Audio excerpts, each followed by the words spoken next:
able to suggest a few solution alternatives, but we may not be able to which one is the most superior one.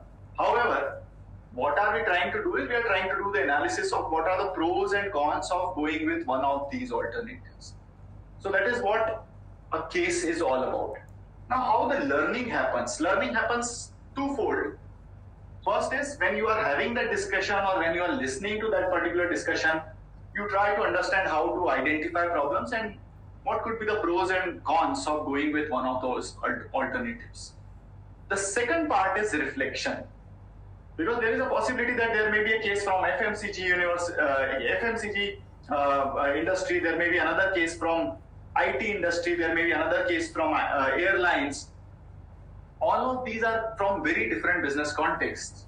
But when you try to reflect back on your own context, your own industry, your own job, then the learning will happen, because there is a possibility that you will be able to understand and appreciate that, look, this also happens in my company, or this also happens in my industry. This is how competition is working in my industry as well. Or what are those things which are applicable to my context, which are those things which are not applicable to my context.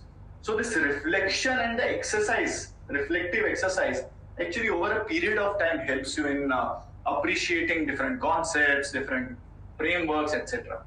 Initially, there is a possibility that when you are going through the discussion, it might not be sounding very relevant.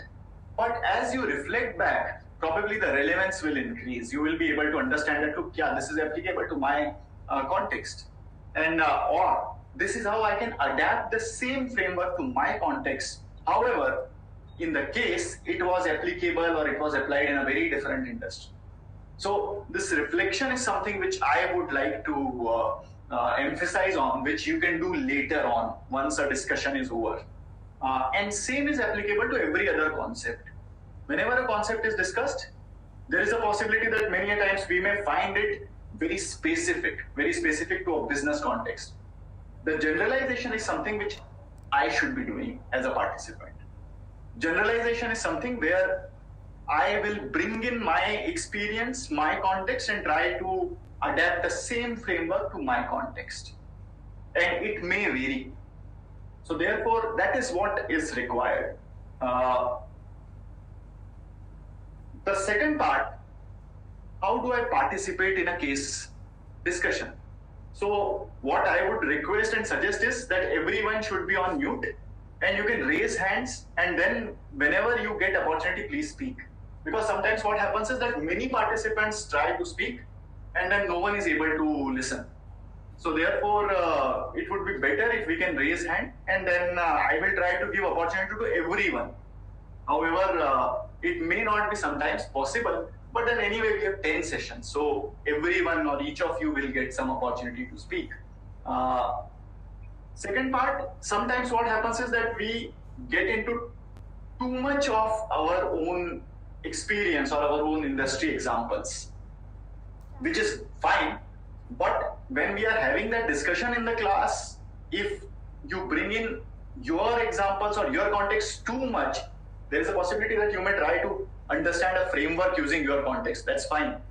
But during the discussion, we will have limited time to discuss the example or a specific industry. So therefore, my suggestion again goes back to reflection. And this reflective exercise is something which you do post the class. So that is what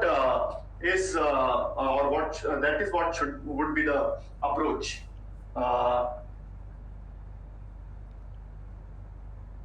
Yeah. So and I would also request that you can switch your cameras on so that we will be able to see each other. Otherwise, it might not be very interesting to see just thumbnails or blank name plates or name tags only. So that is what we'll start with. Any questions from your side before we start?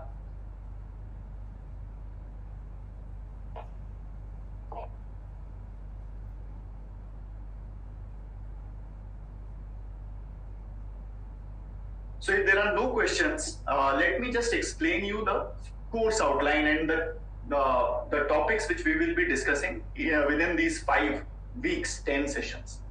We'll talk about very foundational concepts of marketing. Like what is marketing? How do one prepare marketing strategy? How one actually converts an idea into a value proposition? What kind of analysis is required? All those kind of things we will be discussing. And what I will do is I will share some examples, some cases, and I also understand that you will not get opportunity to read each and every case. So therefore, during the class also, what I will do is I will share a condensed form of the big case. So I will narrate the story and then we can have the discussion, because discussion is something which is the most important part of this. So this is how we plan to proceed forward. We will discuss cases. Through those cases, we will try to discuss concepts. These concepts would be very fundamental and very basic, because this is a prerequisite for all those advanced level courses which you will be discussing in this particular course. So therefore, we'll start with something which is pertaining to the fundamentals of marketing. That is what is the objective. But remember, all these concepts are applicable in terms of understanding and in terms of operationalizing every other advanced level concept. So therefore, this is something which is the essential. One more thing before we start our case discussions. Many a times people say that, look, this case is very old, or this case is very new. This industry is very different. This case is from America and therefore may not be applicable to India. This case is from India, therefore it might not be global. The point is, the rules will stay the same. The tools will keep on changing. And therefore, most of the times we will be talking about rules. And sometimes we will also try to look at the tools during this course. So my only advice would be that look at the foundation of it. Foundation or the fact. And we'll start. Any questions before that?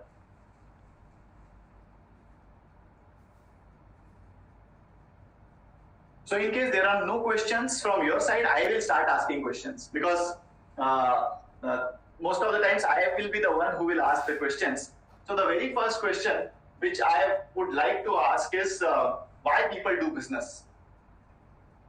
What is the reason people do business?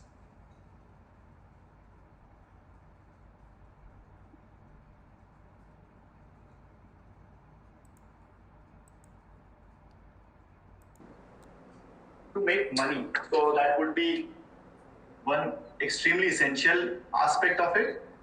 Money everyone wants, and so therefore might also be one of the reasons. Yeah, consumers. Their own bosses. Be their own bosses. Willing Which to means create jobs. I want independence. Willing to create jobs for other people. So willing to, yeah, can you repeat? To create a legacy. Job. Create jobs. Create jobs. Jobs for the other people.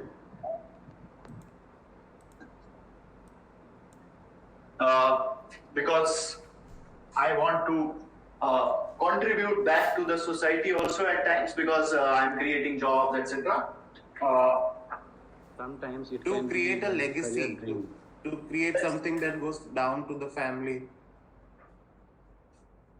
To create a legacy out of it. Yeah, someone else. Sometimes it can be a career dream also. It might be your passion, dream, etc. Right? Passion. Yes, yes. To have an own identity. So ultimately, you want to be known based on your own. Yeah. To the social cause, sir. So there is a possibility that sometimes I may. Social cause.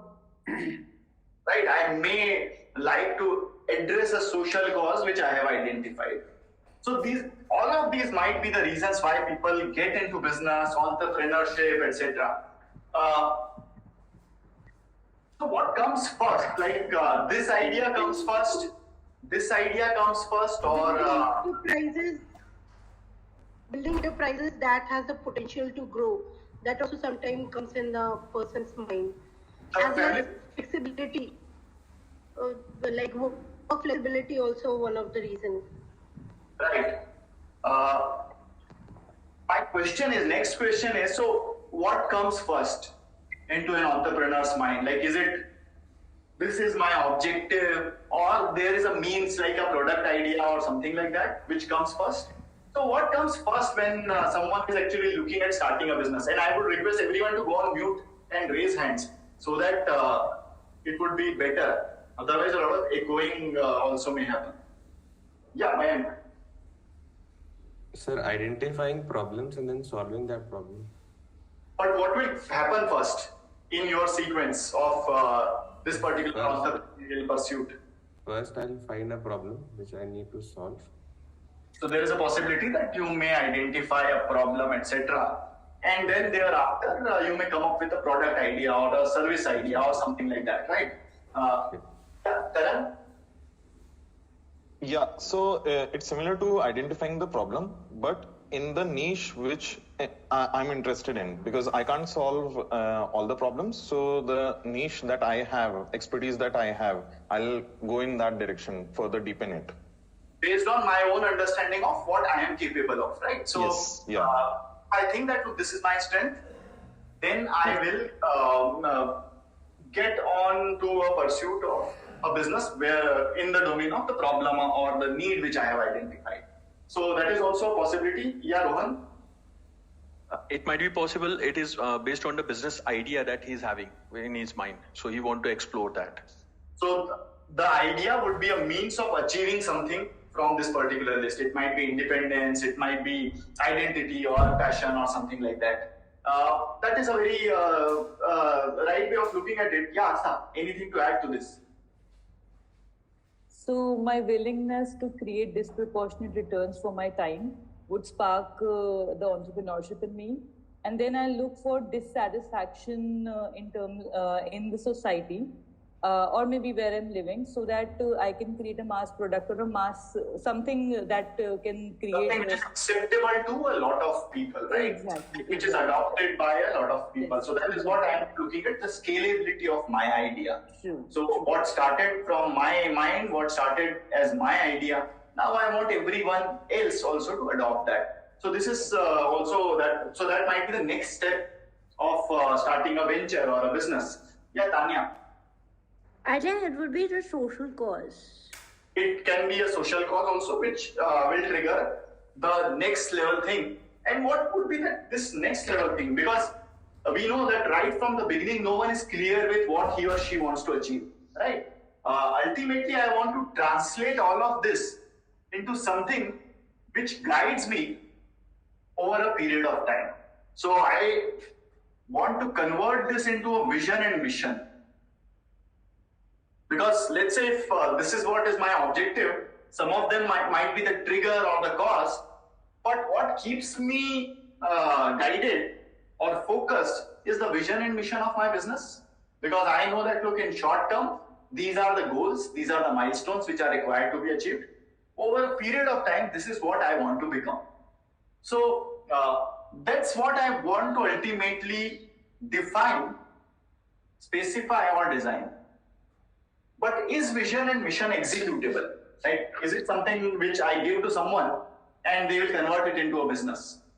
Is it possible? Yeah, Gautam.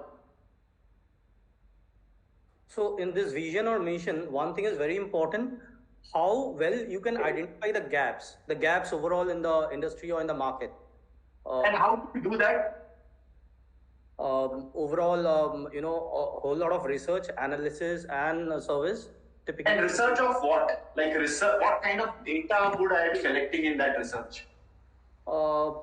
Typically, the requirement on that particular, let's say if it's a product, if it's a service, whatever, service, what are the needs? What are the missing points typically? What are the people looking for, and they probably not getting that easily, or maybe not getting the exact point. So which means people and then overall market, etc. Yes, sir. Right. Yes. Right. Yeah, Saeed? Yeah, so it's basically like in continuation with what he was saying. So basically, like positioning your product or positioning your strategy is basically like the right strategy to enter the tapping the market. So I'm trying to understand how to create my strategy, right? So because this vision is very abstract, this is very high level thing. It cannot be executed, or it is not very easily operationalizable. What we are looking at is something which is operationalizable, which is understandable to everyone. Because ultimately it should not be something which is only there in a photo frame in my office. It is something which I will be executing in the field. And therefore, I am trying to understand the environment. Because ultimately it is the environment where I will be doing business, or it is a field where I will be fighting this battle, if I consider it to be one. And therefore, I'm trying to understand the field. Now, which field are we talking about? If we look at this, the analysis or scanning of myself, which means my strengths, my weaknesses, right? I need to understand what I am capable of. As previously also said, that I will be able to do everything within my constraints, within my limitations. So therefore, internal environment is required to be understood. Capabilities, weaknesses, opportunities, etc. Similarly, the one which is very difficult and complex to understand, that is the external environment, which may involve different stakeholders, starting from my consumers to my competitors. So I am trying to understand this external and internal environment, and what I am trying to create is something which is executable, like a business plan. So I would try to create some of the objectives, some of the things which I will be executing over a period of time. And that is what would be my business plan. Once this is created based on my understanding of external and internal environment, who will be responsible for executing this? Let's say this is also converted into a strategy. Who will be responsible for execution into the field? Yeah, Neil. Yeah. You're not audible. You said sales.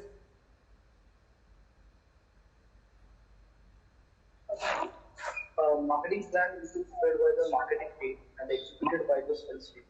Okay, so what you're suggesting is, if it is marketing strategy, marketing function, marketing people, marketing managers, marketing department would be responsible for executing that, right? What about overall thing? Yeah, Sakshi. Yes, sir. It all depends on the type of the business plan. Is it for a small market or a bigger market? If it's for a smaller market, I will first look into my resources and define the internal organization of my. So it means my entire organization would be responsible, no matter what is the scale of market, right? Industry, etc. Which means there are different functions in my business which would be responsible for ultimately execution of this. Yes. There is a possibility that there is a finance department. Yeah, finance operations. Right, there is a department of operations which might be responsible. There is a possibility that there is a marketing department. Yeah. There is a R&D department. There is a possibility that sales or HR, etc. So there are multiple functions, multiple departments in an organization which are ultimately responsible for execution of this. And that's why, if you look at business management, it doesn't work with knowledge only from a single domain, right? Ultimately, you are required to understand the problems which may arise as a limitation of either finance department or operations or marketing or R&D or sales or HR. So ultimately, everything should work in sync with each other. The moment coordination is lost, there is a problem. So what started with a very broad vision ultimately is required to be executed in points by different people in the organization.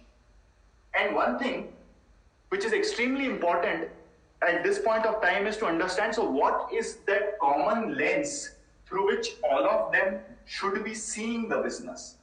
Because I require coordination amongst these departments. The organization and where this coordination is maximum, they are successful. The organizations where every other department is doing their own business, they are not generally very successful organizations, because ultimately you are required to implement this, which is a common strategy and business plan. You are required to control this, and it should not go in a direction which is not desired, right? And you are required to continuously keep evaluating. Is it going in the right direction? Is it working? Is it not working? Does it require any amends, any changes? And therefore, this environment scanning is something which is a continuous process. It keeps on happening. Because the environment in which we are doing business is a very dynamic environment. It keeps on changing. And since it keeps on changing, I also respond by making tweaks and changes into my business plan. And therefore, continuously all these functions, all these systems are required to adapt, acclimatize themselves according to the changing environment. But what should be the common lens? That's what we are trying to understand. What should be the common lens which should keep all of these departments into sync with each other? Yeah, Gautam. Setting up processes, SOPs, depending on the typical business requirement, what we are trying to achieve. So there should be some SOPs which will guide every other process so that they stay in sync. Right. Right. So it appears to be a very easy way of looking at it. But look at this. For sales, the intermediaries are very important, right? So let's say if a sales VP or a sales manager is looking at your distributor, or they are looking at your retailers, etc., whereas a marketing person might be looking at it from a very different point of view. And the R&D people might be only focused at changing technology. So do you think that SOPs or mere having SOPs will keep everything in sync with each other? Yeah, Arpita? Arpita? You are not audible. Yeah. Yeah. No, I think just not the SP is enough to organize all these things. I feel to continue these all vision and mission, it's continuously a proper market research should be done, and it should be executed on every minor step. As well as we have to understand the customer need and the customer want as well. To execute or any of the thing is basic is the customer need.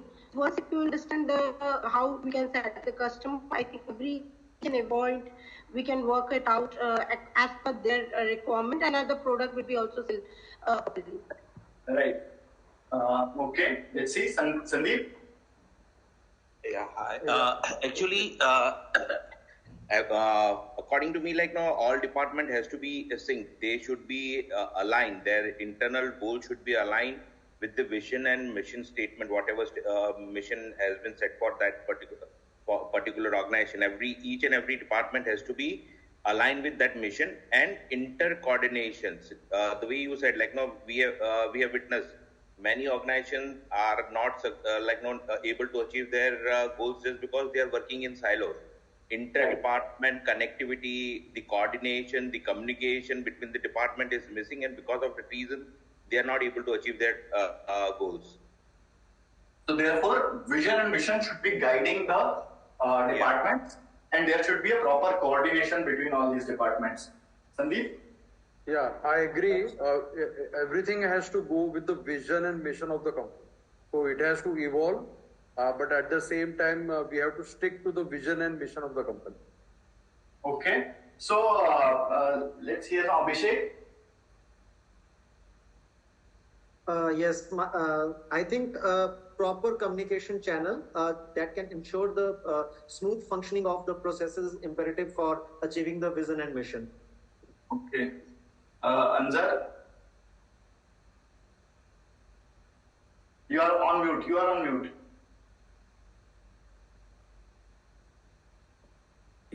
Thank you. So, in my opinion, what I think is just we need someone who needs to drive this all this, orchestrate this together in the direction of the overall vision and mission. So each and every department has to be well aware about what is the overall organization's goal and the vision, and based on that, the leader or the person who is the owner of the organization has to be well communicated to all these departments and orchestrate them together and push them towards the objectives.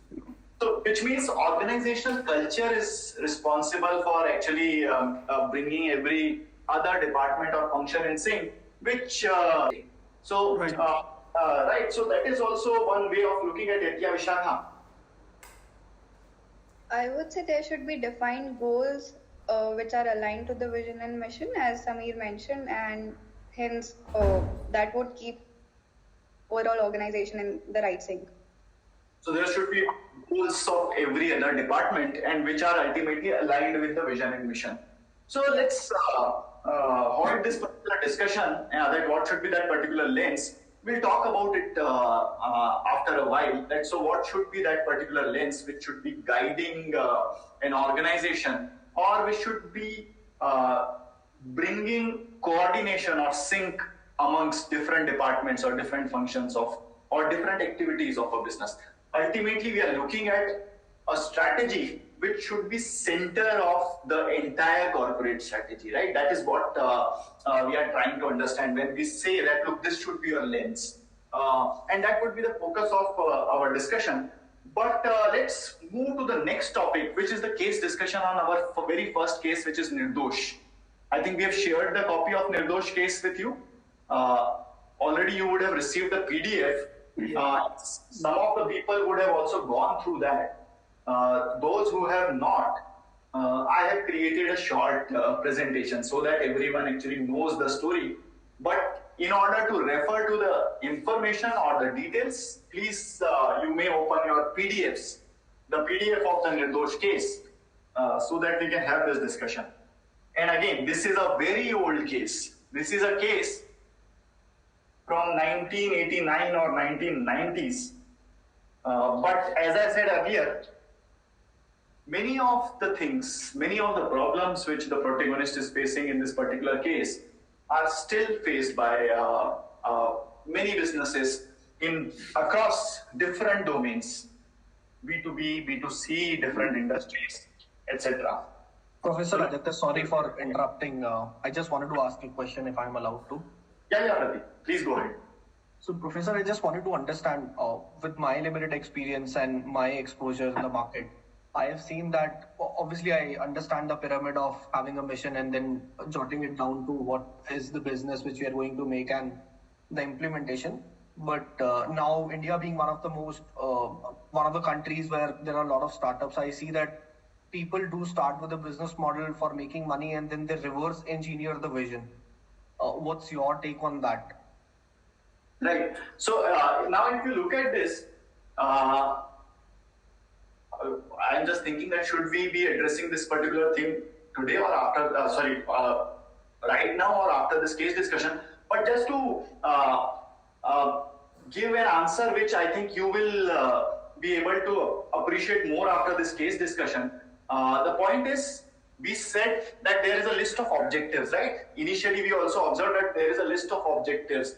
There is a possibility that I want to achieve one of those. And it may start with an idea. And then over a period of time, you will realize that, look, there is something is required which should be guiding the entire process. Something is required which should be guiding how should I proceed further and what should be the steps and stages of my business. And then you form a vision and mission. So as you rightly said, it is not that from day one, everyone actually creates a vision and mission. There is a possibility that sometimes it may just start with a product idea in mind. That look, why not we create this? Because it seems that there is no such product available in the market. So sometimes it might be very vague understanding, starting with a product idea. And as you think of scaling up your business, you may require a vision or mission.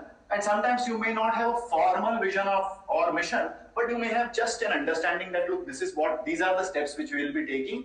Within 6 months or 2 years, we will be doing this, achieving this, and then thereafter, this is what our plan is.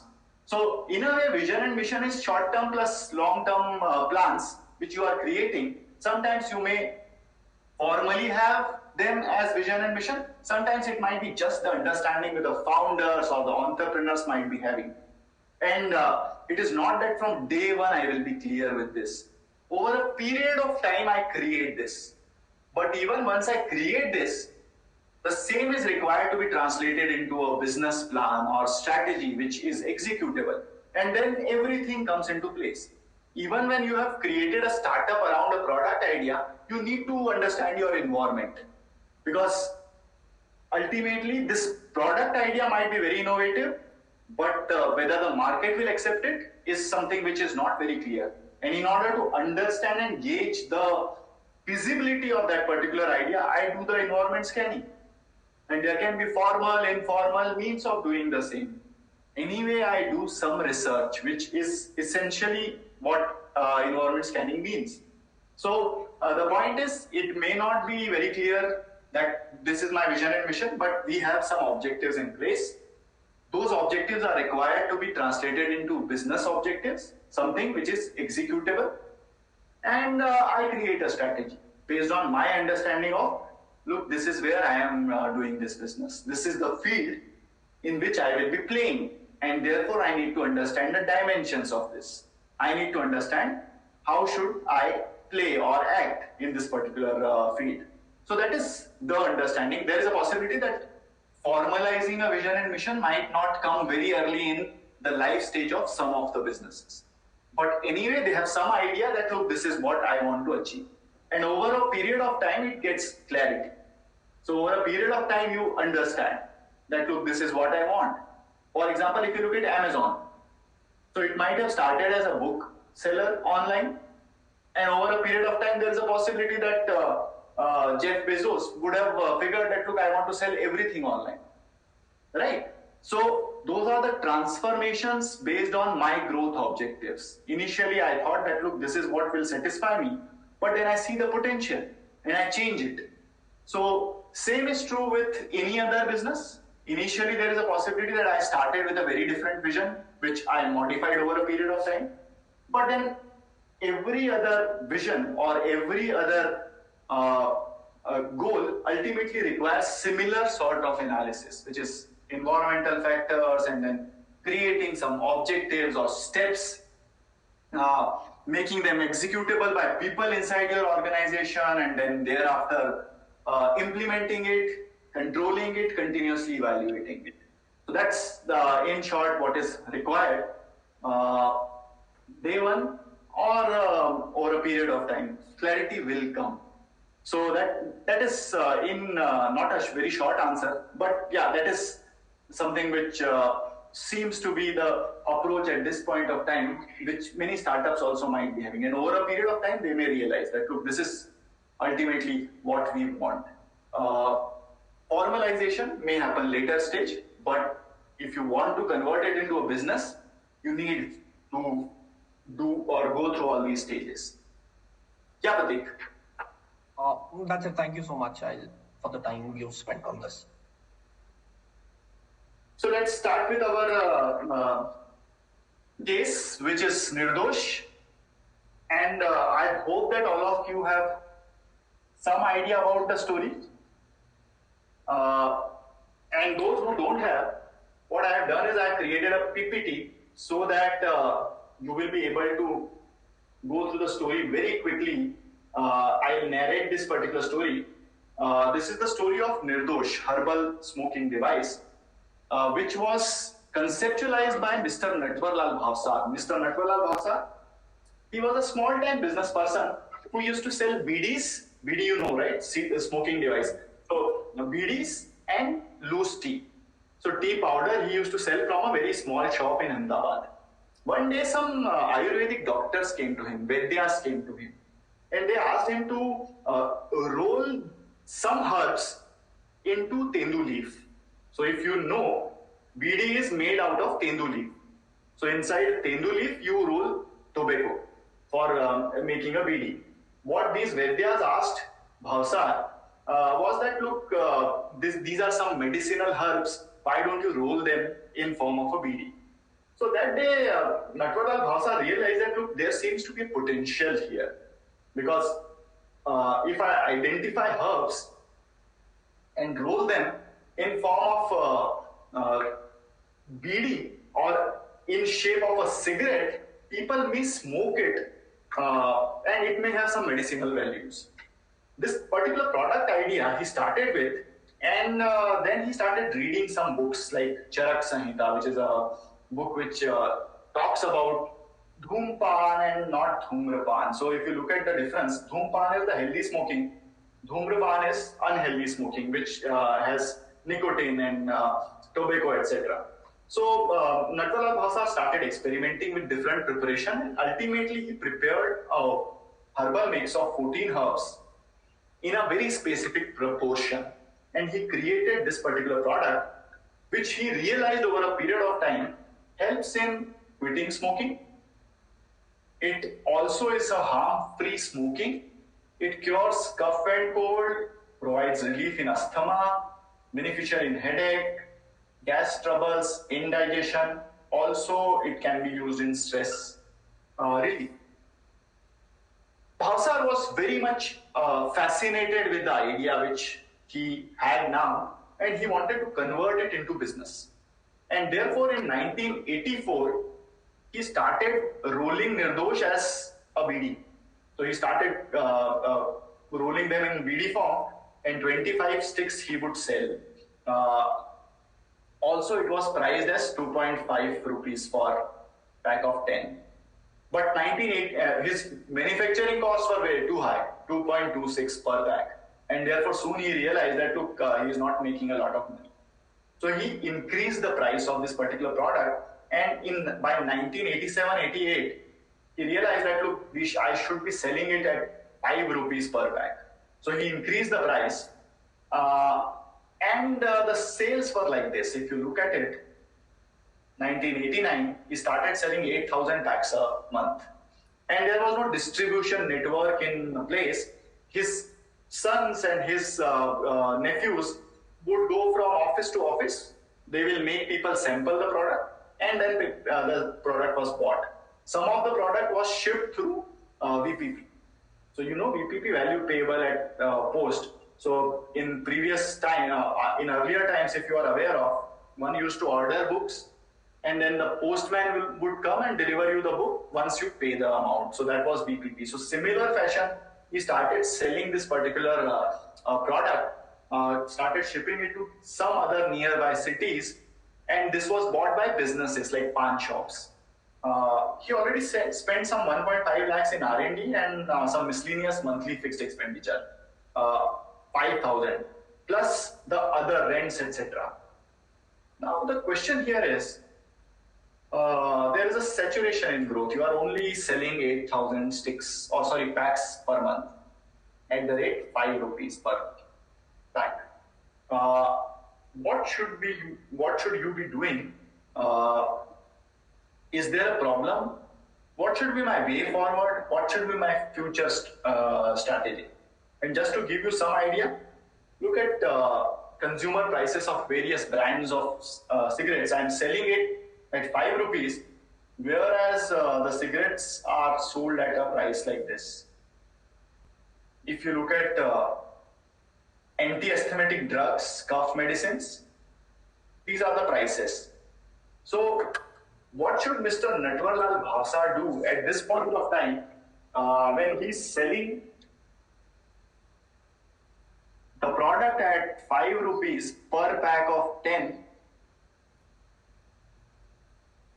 Do you think it is a good situation for Mr. Bhavsar? And there are other expenses as well. We have not spoken about advertising. Let me open the PDF of the case, which is already with you. You will be able to realize different expenditure or expenses which Mr. Bhavsar is facing. What should he be doing? What should be the very first priority of our Natwarlal Bhavsar? Based on the story which you have understood, you can also skim through the case. So Sanjay, what should Mr. Bhavsar do? I'm just speaking out of a little. I don't know the timelines as in 1989, but what I feel is that there's a disconnect between what he's trying to promote, because while he's showing it as a cigarette and a substitute to cigarette, that won't really work. From all the smokers that I know, no one's going to try to use the herbal cigarette, or even if they try, it's a very limited time effort. But had he promoted it as a herbal, like you listed the other benefits out of which I realize right now that okay, it can be used for cough and cold, it can be used for asthma. These benefits are never even now we have some other anti-tobacco kind of a cigarette available, but none of these benefits were ever spoken about, or I didn't know. I mean, that I just discovered today. Right. So you are suggesting that the medicine part of it is better, but people will not consider it as a smoking substitute? Yes. Okay. And so what should be the immediate problem which Bhavsar should be addressing? Palak? His strategy is marketing. Marketing? Palak? Yeah. So I think he need to change the marketing strategy and expand the business to the other cities as well. So which means distribution he should be working on? Correct. And if I look at the pricing at this point of time, I am selling this particular product at 5 rupees. The manufacturing expense is 2.26, right? Yeah. So he's actually approximately double. He's doing so he can reduce the price as well when the distribution, he wants to expand the business.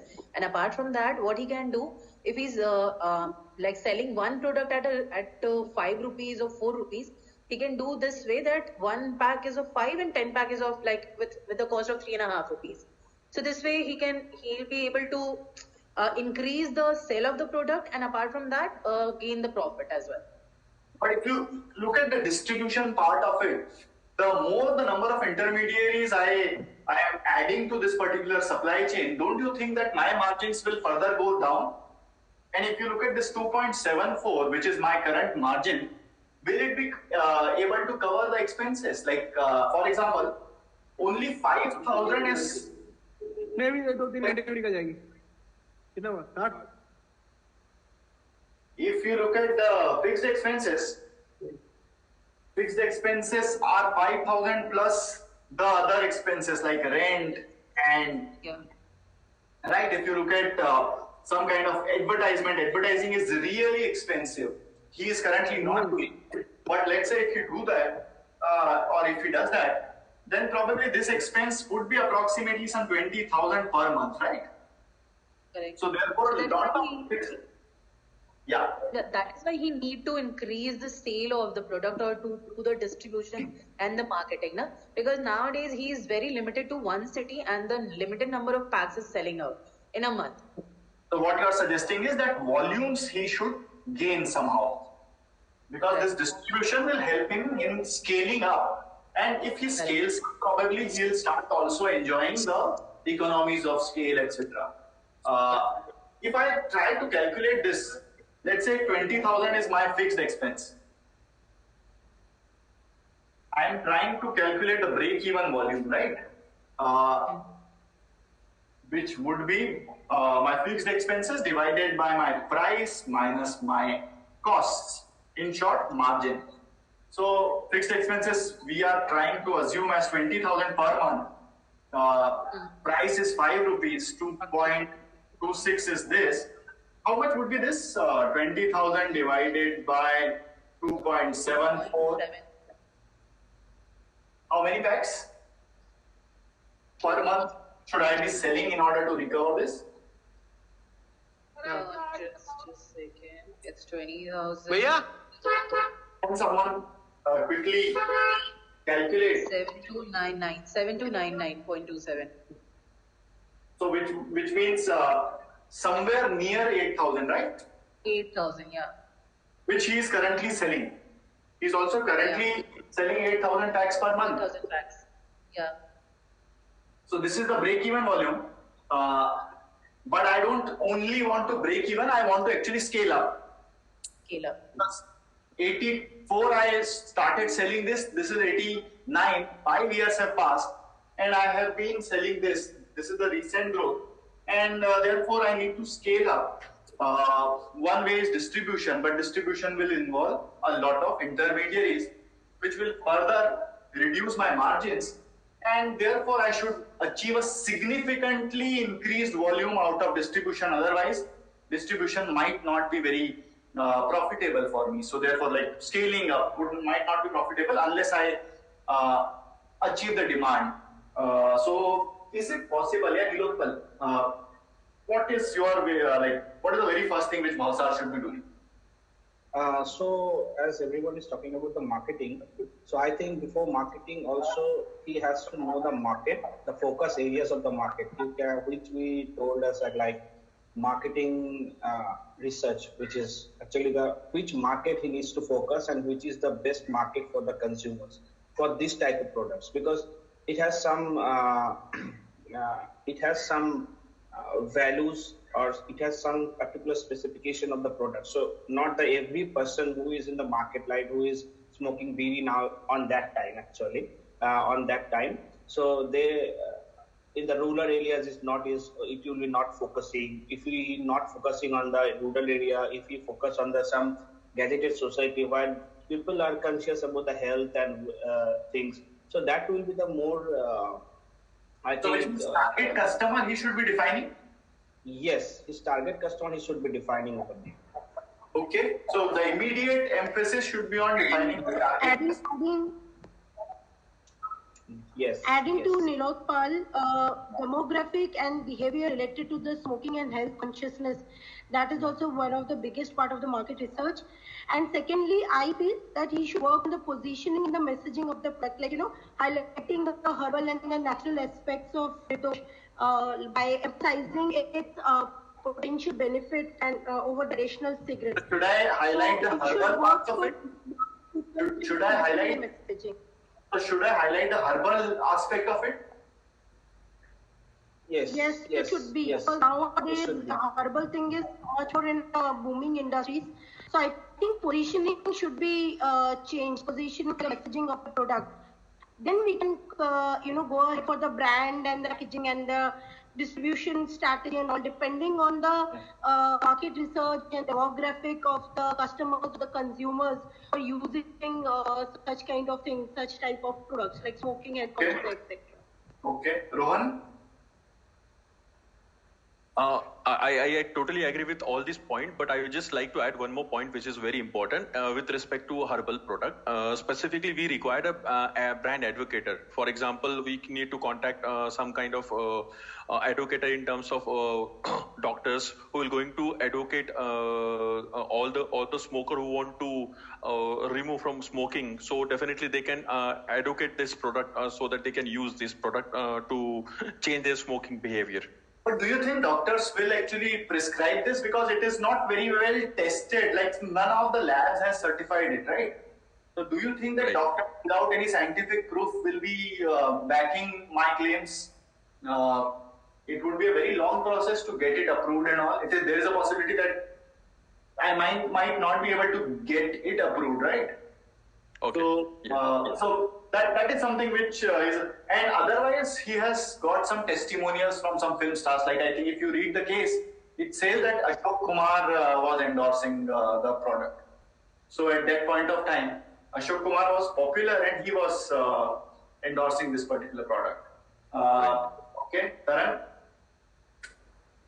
Yeah, so my points are mostly covered, but I would go with, firstly, I would try to understand what is the competition market. Like if top 4 or 5 brands have taken 90% of the market, so I will try to identify those brands first, then targeting those customers who prefer those brands, preferably by the smokers who want to quit smoking or or in fact targeting the housewives, because as we see, they are in the mid-age and they must be married. So targeting those housewives, or I don't know in that time Nasha Mukti Kendra used to exist or not, but targeting such NGOs and all as well, who can be the promoter of the recommended alternative to traditional smoking.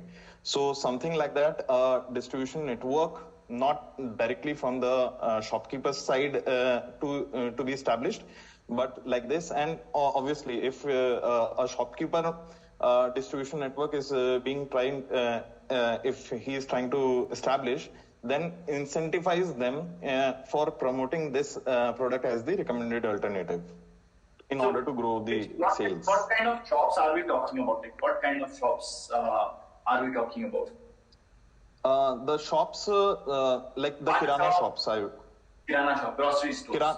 Kirana shops or pan shops means like a very tier 3 city Kirana shop where everything is available. There, if a shopkeeper is incentivized ki you sell this one, so you get certain benefits, or in terms of direct monetary benefits or something like that. Does my price and the current margin cover that incentivization? It will need a huge distribution network in tier 2, tier 3. You will. Yeah.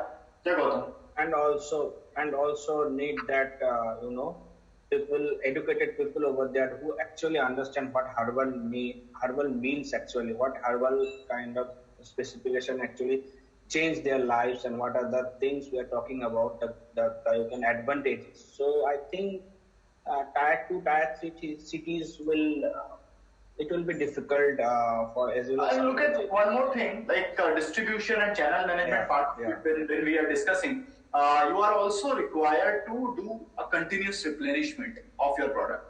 So why I am saying so, because if you look at a pan shop or a small grocery store, which we are talking about, the space is very valuable over there, because there are products giving them higher margins. If I look at ITC is a giant, and some of the other brands which are more acceptable to the buyers. So that is one aspect of it. Now other things like grocery store. If you look at a box of saffron, it would be very expensive, and the margins are really very high for the retailer. So the point is, retailer should have sufficient incentives to keep stock of your product. But if you look at a typical pan shop like arrangement, what happens over there is the distributor salesperson regularly visits that particular place in order to make sure that your product is visible. It has been kept at a shelf space which is required. There are point of purchase displays, and also to continuously replenish the stock, because there are other alternatives of your product available at that particular shop. So the point is, space is valuable, and therefore retailer should be incentivized. If you are not incentivizing a retailer will not push your product. If your product is not in stock, anyway it will not be bought. So these are the two things which you need to keep in mind while thinking about the distribution, expansion, etc. And would it be possible for Bhavsar? And is it something which immediately Bhavsar should be doing, right? Is it something which immediately Bhavsar should be doing? Yes, Sakshi. So I would like to add one more point. Apart from the distribution and product replenishment, I think he should also look how the product is made. I mean, since he was making it manually, he was only employing certain people and he was making it manually, he should invest in some machinery and find out that how much he can increase his production. And the case mentions that he has already spent money in reverse engineering some machines, right? Or cigarette rolling machines he has procured, and he wanted to adopt it according to the BD manufacturing. Now look at this. This is how it is rolled, and this is how they are adding filter. Is this video visible? No, it's not visible actually. Oh, it's visible to me at least. Yeah, it is visible to me. I can see that. Visible. yes, Even I can see.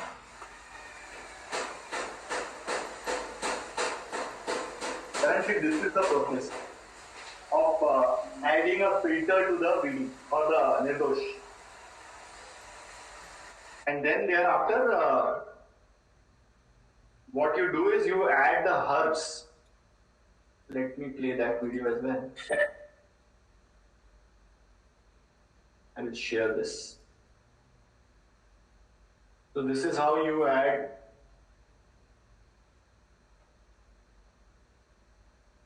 herbs.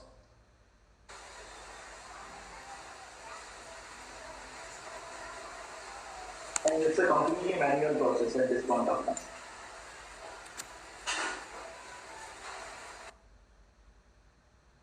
So what Sakshi is suggesting is that you should automate the process, right, Sakshi?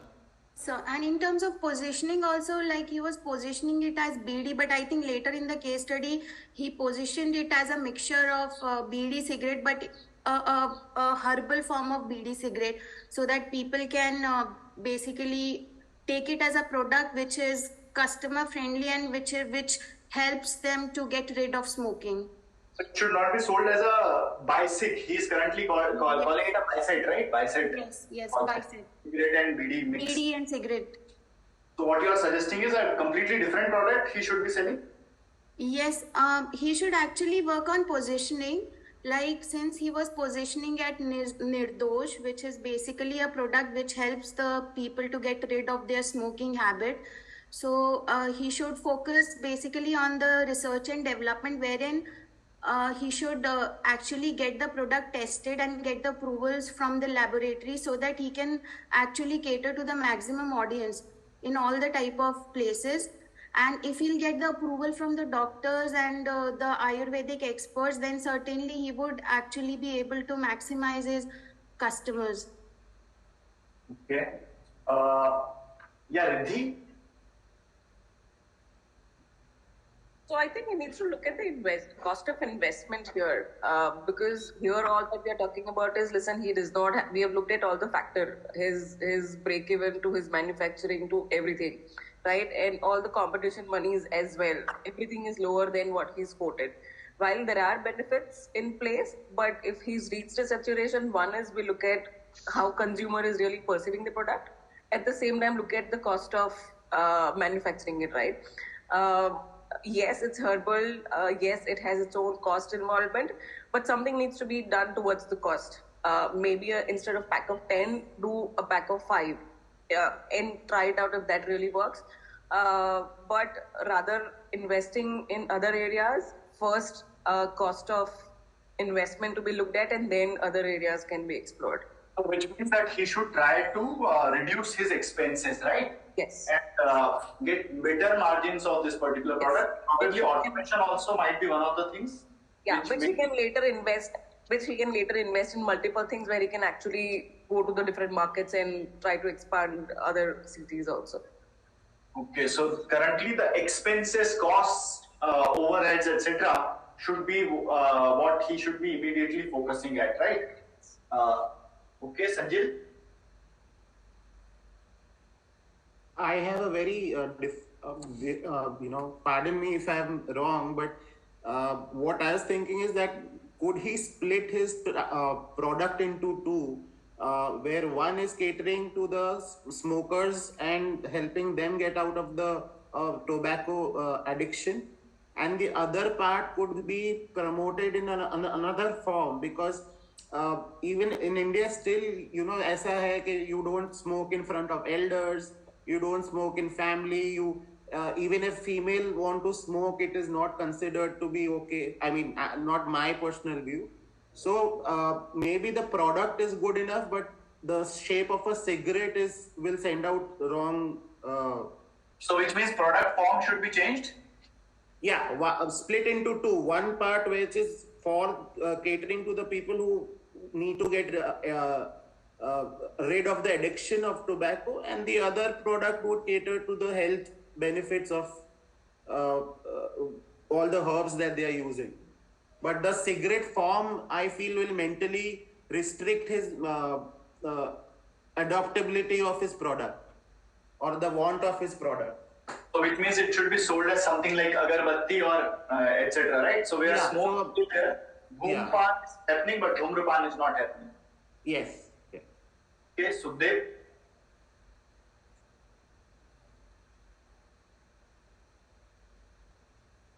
You are not audible. You are on mute, Sukhdev. Yeah. Yeah. Am I audible now, sir? Yeah. Now you are audible. I also had the similar kind of an idea because this product has got its concept from Dhumpan, right? Dhumpan doesn't mean only cigarette. Cigarette came from his own thought process because he was rolling beanies. So it could have been sold in a powder form or a kind of pellet form, and it can be used for in the time of artis or some other things also. Means the smoke is to be inhaled, so it can be done in some other forms also. This was my idea. Since the start of the discussion, I was trying to say that only. We need to expand the customer base, the target customers first. Then we can scale up the production. Okay, so which means that the form should be changed. Anzar, do you agree or anything else? Hello. Yeah.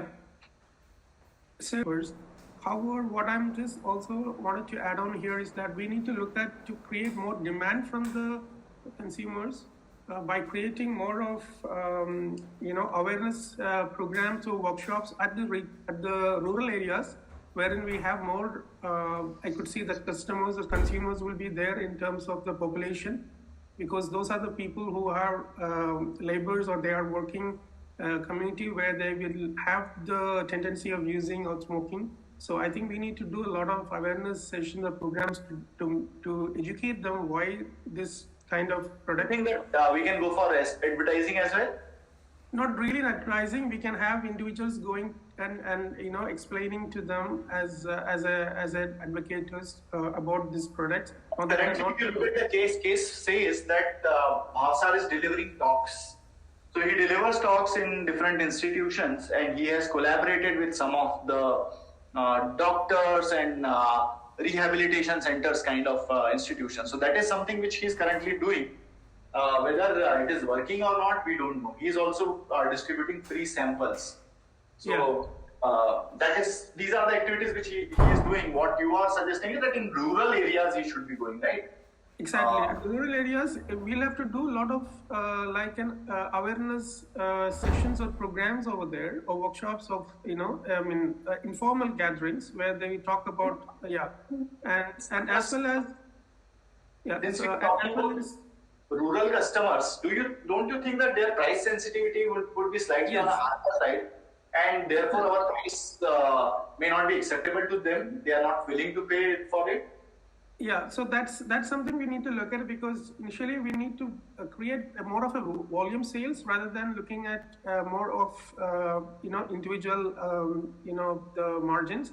And as well as in the initial stage, I think we need to do a lot of bundling offers wherein they get to use more of the products, so that once they start using the products, they themselves will go back and ask the retail people about. So the demand is actually getting increased. So the first use we are trying to ensure that we want them to first try this, and then thereafter there is a possibility that they may start asking for the product, right? Exactly. Okay, Arpit. Sir, if he focuses just on saying that this product will completely eradicate smoking or help people quit smoking, the thing you said about the price in the rural areas, people would be more enticed to buy them if the end goal of the product is clear to them. If they are completely taught about what the product would be doing, the price would not be much of a factor, sir. Okay. Yeah, Astha. Yes, thank you so much. I think Professor, earlier I was thinking that, he really needs to work on his pricing strategy, because his cost multiplier would not accommodate for, distribution to be in place, distribution and retailers to, help them sell the product. They really needs to incentivize for that. So I think he really needs to fundamentally work on it, instead of going and adding cost by doing more and more marketing and sales practices, which is already done. Like he has a lot of things. He's done free samples and endorsements in even Ayurveda, Vedyas and all of that. But I think fundamentally there's something not working, which is pricing strategy. His cost multiplier is not working for him. It has to be at least 3 to 4x if he needs to accommodate the distributors. And at that point of time, distribution, pricing strategy needs to work out. But we saw that he's already increased it once from 2.5 to 5. So that is another complex problem. How are other players actually pricing their product? Price that. True. But even he himself has tried this. He earlier introduced at 2.5, then realizing he increased it at 5. So now that becomes a complex problem to again change it. Yeah, but look at this, that even the most known brands actually are not priced above 3.5. Only a few of them are able to sell their product at 5.5 or something like that. And imagine the volumes which they get otherwise and distribution it. Which brings us back to think about the form of product that he wants to sell, because the kind of raw materials that he's using in making the BD, maybe he can rethink about the product form and remake the product, because his cost is not coming down, and economies of scale will happen over time with sales. So maybe one thing is he needs to work on pricing strategy. Then he needs to think about, is it the right product form that I'm selling, because competitively I can't position my product at a higher product than what the biggies are selling. So right. I think that is a mix of something that he needs to work upon. Yeah, Gautam? Yeah, so I understand a lot of points have been covered. So I will look into this way. Initially, first, TAM is very big. The smoking in the year of 1885 or that period, when I say the TAM is very big, now how we are positioning, you have spoken about the positioning. So it's not like curing the smoking. A lot of people who are into smoking, they won't think of cure.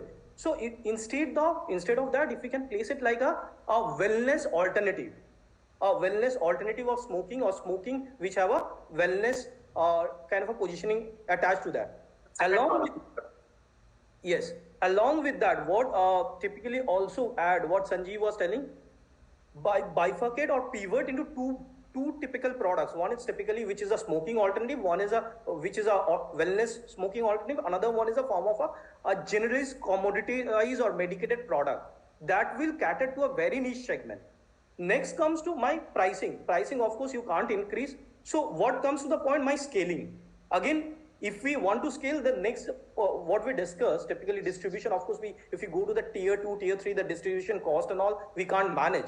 So of course, the prime focus will be, he is catered mostly to Ahmedabad, another 1 or 2 cities. So focus will be there. Still, there is a opportunity left. Another 10 top cities are there in India at that point of time. So how we can get over there? Again, if I say distribution, fighting with ITC, fighting with HLL and all those, their distribution strong network is really tough. So keeping that in mind, maybe identifying potential stockists or distributor level who can be in a equity or partnership level, can work with me and can help in that particular city distribution. Maybe if I have been in that position, maybe I would have think in this kind of a scenario, step by step on that particular kind of a scenario. Hello? Thank you, Professor. Actually, I will not take very much time to conclude here. After going through all the inputs and after going through this all case study, I just observed one thing here only, that these are the basic things which are required to make a business over a good level, like manufacturing cost, distribution cost, marketing, advertisement, etc. and etc. So everything is taken care by Mr. Bhavsar, and he's doing well as per his knowledge, as per his experience at that time. But what I observed, that he made a very good thing as per the health is concerned. But he has been gone through with the different directions by just approaching the mass area who is going for. They are for just smoking zone basically, rather than he should approach the apart from the smoking zone mass area, like, because he made a very good thing, herbal, and with the pain areas of like cold, cough, fever, asthma, and etc. There are so many diseases he is going to the solutions. So basically, he should approach the different mass area. So that by just considering these all parameters in the same manner, by considering the manufacturing cost, advertisement, marketing, branding, distribution channel, etc. But he should approach some different mass areas so that he could be very good market positioning and good business level at that time. Okay, Mayank?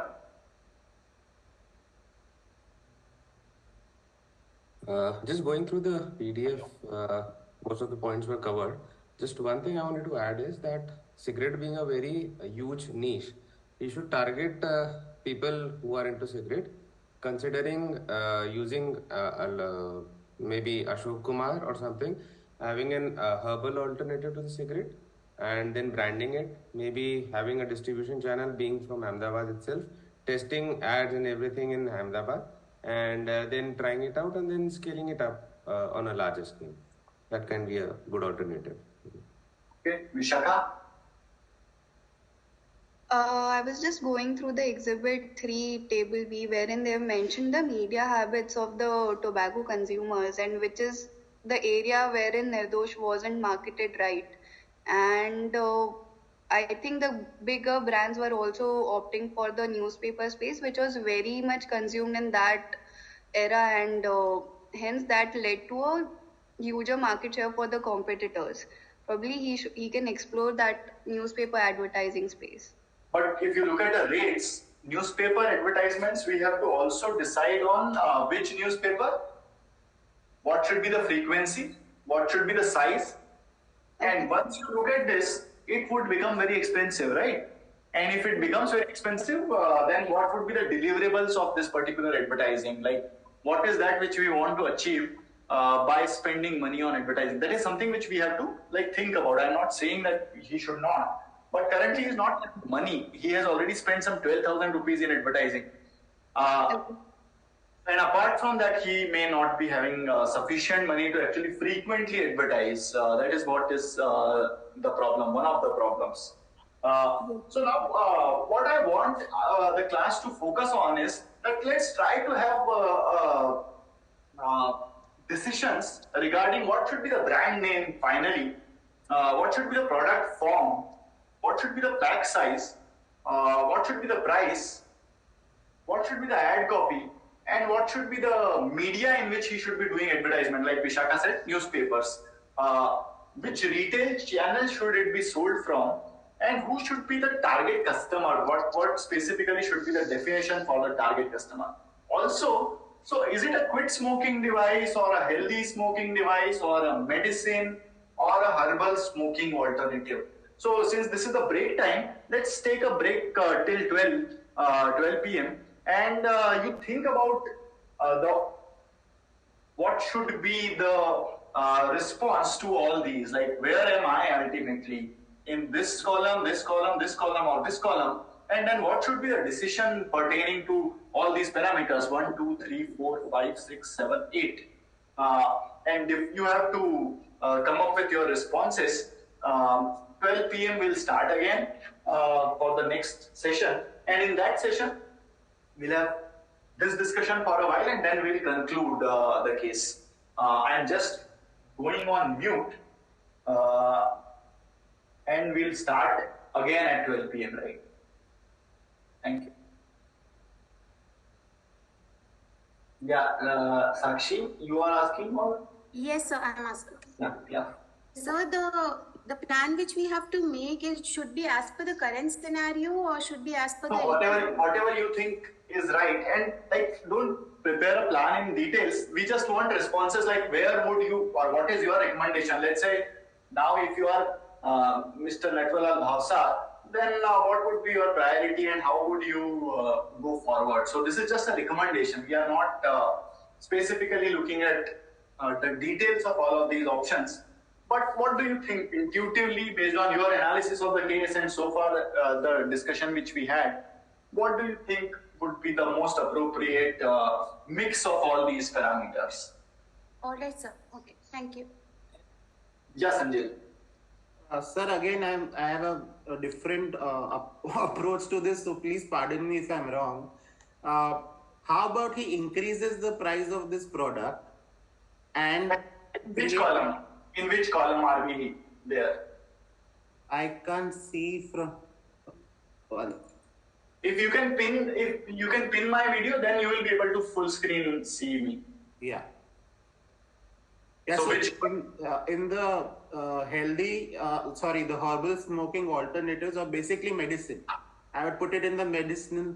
Yeah, because when you start saying that the product is good for health and you price it high, automatically you will have people who will probably want to engage in it. What should be the name of the product? Should it be Nirdosh or should it be changed? Probably to be changed. So name should be changed and product form also should be changed? Like I said earlier, it diverses into two. Because the product can cater to both these people, so increases the prices, markets it as a premium product, creates a demand for it. What would be the new price? Changed price? That I haven't figured out. Because if you look at the cough syrups, if you look at, are you able to see this? Yeah. Yes. So if you look at cough medicines, these are the prices for cough mixture or cough nashak, lozenges, etc. No, but again, the product would not be totally in competition to these also, because this one saying that, okay, we have health benefits which goes from asthma to cold to several other benefits, just not alternative to a cough syrup. But I just remember there's a Brook Bond tea which they have, which has all the herbal. So when they market it, it's also marketed as a healthier option other than the regular tea. So what will I say in the ad? This ad copy means what will I say? What will the message in the ad? Something that helps you develop your immune system better. So which means immunity, etc. I will be talking about, right? Yes. And what about the media? In which media should I be doing the advertisement? At that point, say 1989, 84, probably newspaper. Okay, newspaper. However, like the case also mentions that Doordarshan and radio options are also there. Outdoor publicity and ads on buses, etc. are also possible. I feel the TV probably would be a little bit more out of budget is what I'm considering. That's why newspaper seems to be the better Even option. newspaper is not a very cheap option. Yeah, but then once that marketing, I mean, if he is able to pin it as a premium product, get more money for it, then he has. Okay, and who is the retail channel? Like which retail channel should I be using?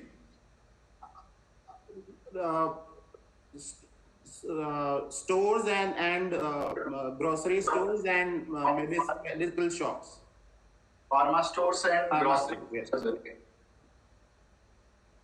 Okay, and who is a target customer? If I try to define the target customer, what kind of a definition would that customer would be the upper middle class or middle class, where people consider health when they have income to dispose for. So upper middle class, urban or rural? Urban. Urban men or women as well? Both. All genders. And age group? Age group probably from 20 till 60. 20 to 60. Or even more than 60, because that's when the health issues start coming in as you age. So which means 20 plus everyone? Yeah. 20 plus everyone who is an urban person with a relatively high income, right? Yes. So this is what is the mix which you have created. Yeah, Palak? Yeah, Professor. Yeah, what is your response to the mix? Professor, I think it'll go for herbal smoking alternative on the basis of the shape of the product, herbal smoking alternative. So which means that form remains the same, right? Correct. The forms remains the same. But brand name? Otherwise, it will actually affect the business a lot. Yeah. Name also will remain the same? Name will also remain the same. Okay, so same name. Pack size? Pack of 10? 10. And price? Same. So 10 per pack and rupees 5 per pack. What about the ad copy? Newspaper and the radio, because if I consider 1989, that would be the media, right? I am talking about what will I say in the news, in the ad? The healthy smoking, the alternative of the smoking. So healthy part, I will be, healthy alternative part, I will be highlighting, right? And the channel of retail? Newspaper and radio, not TV. Retail. Sorry, retail. There you mentioned newspaper and TV, that is radio. Okay, sorry. Yeah, because TV, kids also see in the Doordarshan as well, but the target customer is more than 20, and especially the old age people, they consider more newspaper and the radio. That is why newspaper and radio. So retail channel would be pawn shops, grocery shops, because obviously medical shop is not considered because this is healthy smoking. So the pawn shop and the grocery. Target customer would be 20 plus. 20 plus. Urban, rural. Both, because the bidi was consumed by the rural customer more. But don't you think that they are price sensitive to this 5 rupees per pack would be too much for them? When it comes to this cigarette or anything, they don't see the pricing, by the way. Otherwise, BD prices, if you look at the BD bundle, actually costs less than 1 rupee for 20 BDs. So that way, I agree, Professor. But when he is increasing the distribution, he is planning to increase the distribution. He'll get the customer from that rural areas as well. It's not like that he will not get that. And is it for men or women both? Yes, men and women both. Okay. Mayank? Yeah, sir. First, I'll be considering it into the healthy smoking thing. Yeah. I would like to change the name to say Dhumpan, which says herbal smoking. And maybe I'll use that in the ad copy as well. So product form will remain the same? No, I'll not consider it to be the same. I'll change it to say a premium brand, maybe a cigarette or a cigar, so that I can increase the price as well. The pack size, yeah, maybe 8 to 10 rupees, which is in the premium segment of the cigarette form.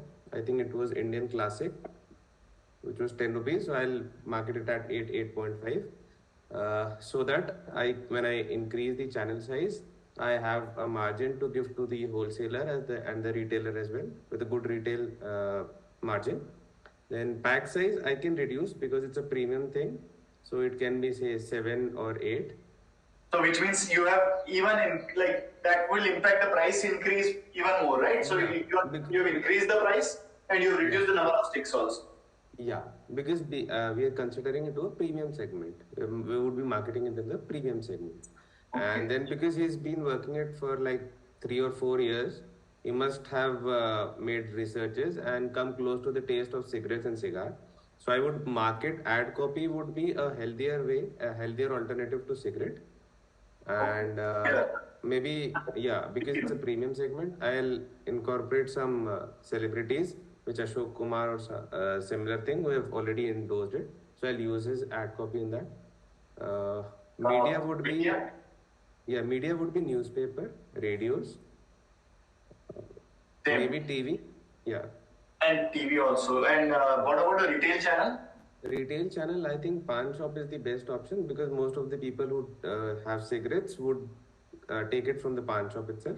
Grocery can also be an option, but my premier retail shop would be pawn shop. What would be the target customer's profile? I think it would be the premium, that is 21 to 35, 40, which are usually the target customers for this. Men or women? Both. But you have converted it into a cigar. Do you think that cigar works for both?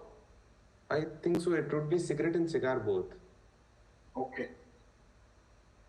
So cigarette, cigar, men, women, urban? Urban, yeah. Medium to higher size income group, yeah. Mid to high income groups. So that is what you are proposing. Yeah, Just because I think in the previous section he didn't have the margins, so he can't advertise, he can't do anything. In this particular plan, it will require a lot of money because it requires completely different skill set to roll cigars. Yes. Cigar require a different raw material as well. But then he'll have the margin also to give it to the retailers. Right, but what I am suggesting is that once you start getting the demand, but initially it will require a lot of investment from your side, right? You are also trying to loop in the celebs, right? Celebrity endorsement also you are looking at. TV ads also you are doing. So it would be a very different business from what you used to previously. So that is something which this organization or business should be ready to accept and then move forward. So given the limited scale, we don't know whether Bhavsar will be able to do this. But if you read the case says that he has connections in financial institutions. So there is a possibility that he can raise money or he can get some investment from investors. So that is what is mentioned in the case. Yeah, exactly. Which column are we? I will go for herbal smoking alternatives. This one? Yes. So this is the things, herbal smoking alternatives. The brand name I will keep it as it is. Yeah. And the product form and the pack size all are remain the same constant. So the prices I will keep on those as it is. But ad copy, I think newspaper and print media, newspaper and leaflets I will focus on. Newspaper and leaflets. Yeah. And what about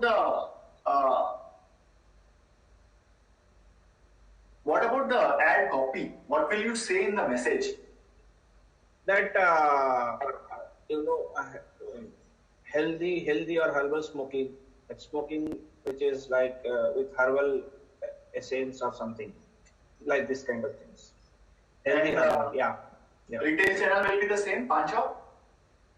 I also include the pharma shop as well, not only the small pawn shops and all those. Because yes, pharma channel will keep cigarettes. Like, is there a regulatory framework which stops pharmaceutical shops from selling a cigarette? Like that's something which is required to be clarified.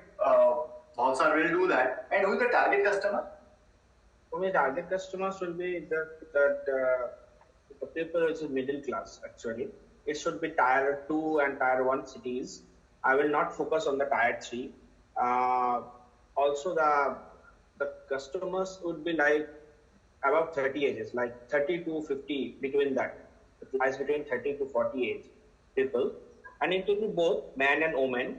And especially, I will focus on that urban area, not the rural ones. Because since I am focusing on the tier 2 and tier 1 cities. So urban customers only you will be focusing on. Okay, let's take a last view from Pratik. Pratik? Yeah, sure. I would also want it to be segmented under healthy smoking. Healthy smoking also. Yes. Okay. So I'll change the brand name first, and so I'll tell you the analogy in the background which I'm coming from. 80s was the time when people used to make a style statement while smoking cigarettes. That was the time when the adoption was happening.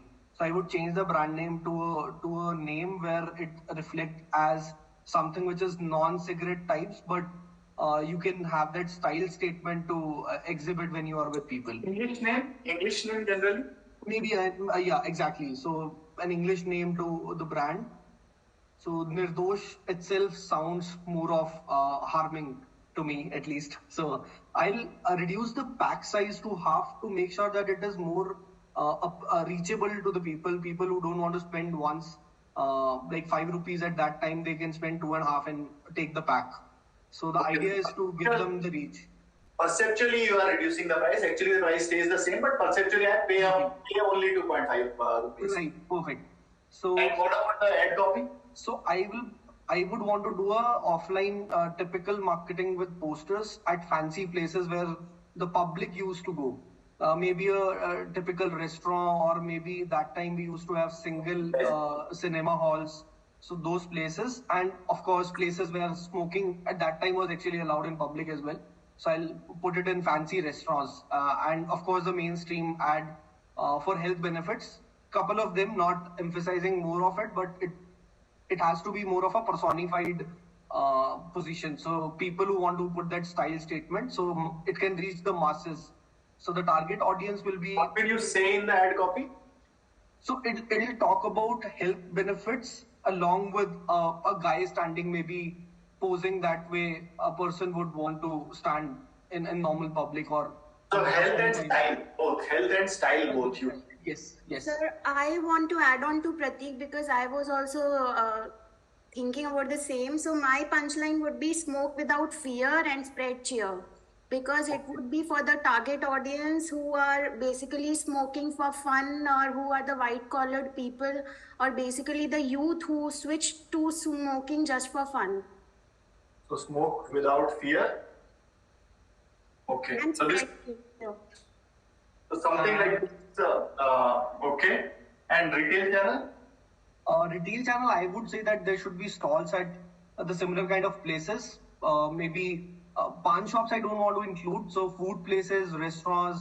So are you talking about like company-owned stalls or something like that? Company-owned? Yes, maybe company-owned stores, but an add-on section to a food restaurant, or maybe a place where public is generally going and having fun. Those times I don't know if there were malls or any such shopping places, but an add-on to an existing business, a small setup like that. So who is the target customer? So it'll be 20 to 35 aged people in tier 1 and tier 2 cities.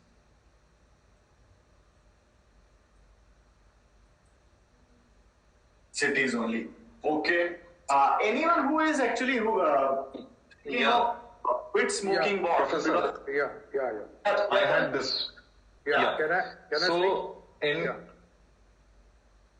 So Sandeep and both of them are having this. So let's hear from both of them. Sure. Yeah, Tarang, you may start. Sure. So under brand name, I had this thing like having a mix of English and Hindi. So something like Classic Kavach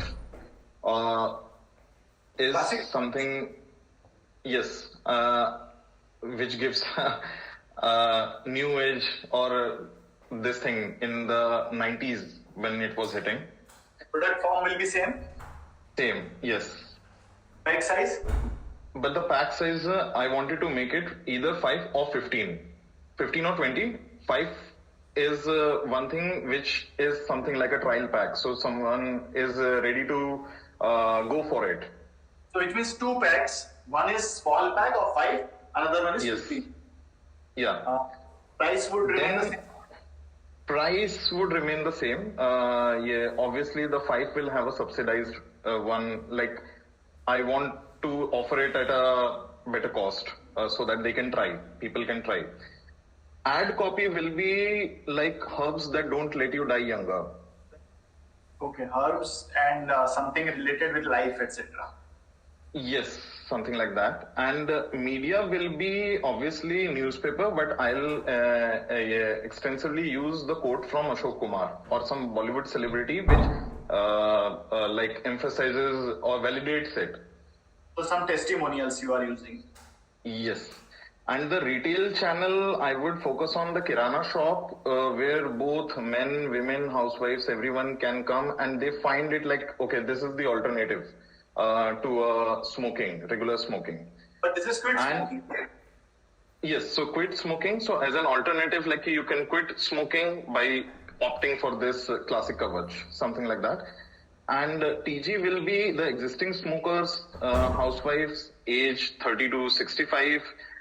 And like in those time, people who can influence more people, like for instance in tier 3 or tier 2 cities, Sarpanch used to be there. So if I'm able to motivate them, then they can further influence like a lot many people. So so that will be one of my TG. Those might not be TG, those might be instead used for promotion of the product, right? The influential in rural settings. Yes, yeah, that was the idea. So Sandeep, you wanted to, I think, talk about the same column. Sandeep wanted or someone else?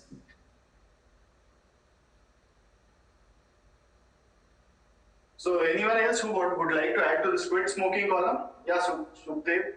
Yeah, sir, good afternoon. Thanks once again for giving me a chance, sir. Yeah. And brand name, I'd like to keep, something positive. Not in a dosh or something like that. Something like Ujala, Zindagi, something like that. Which How goes... about Safe?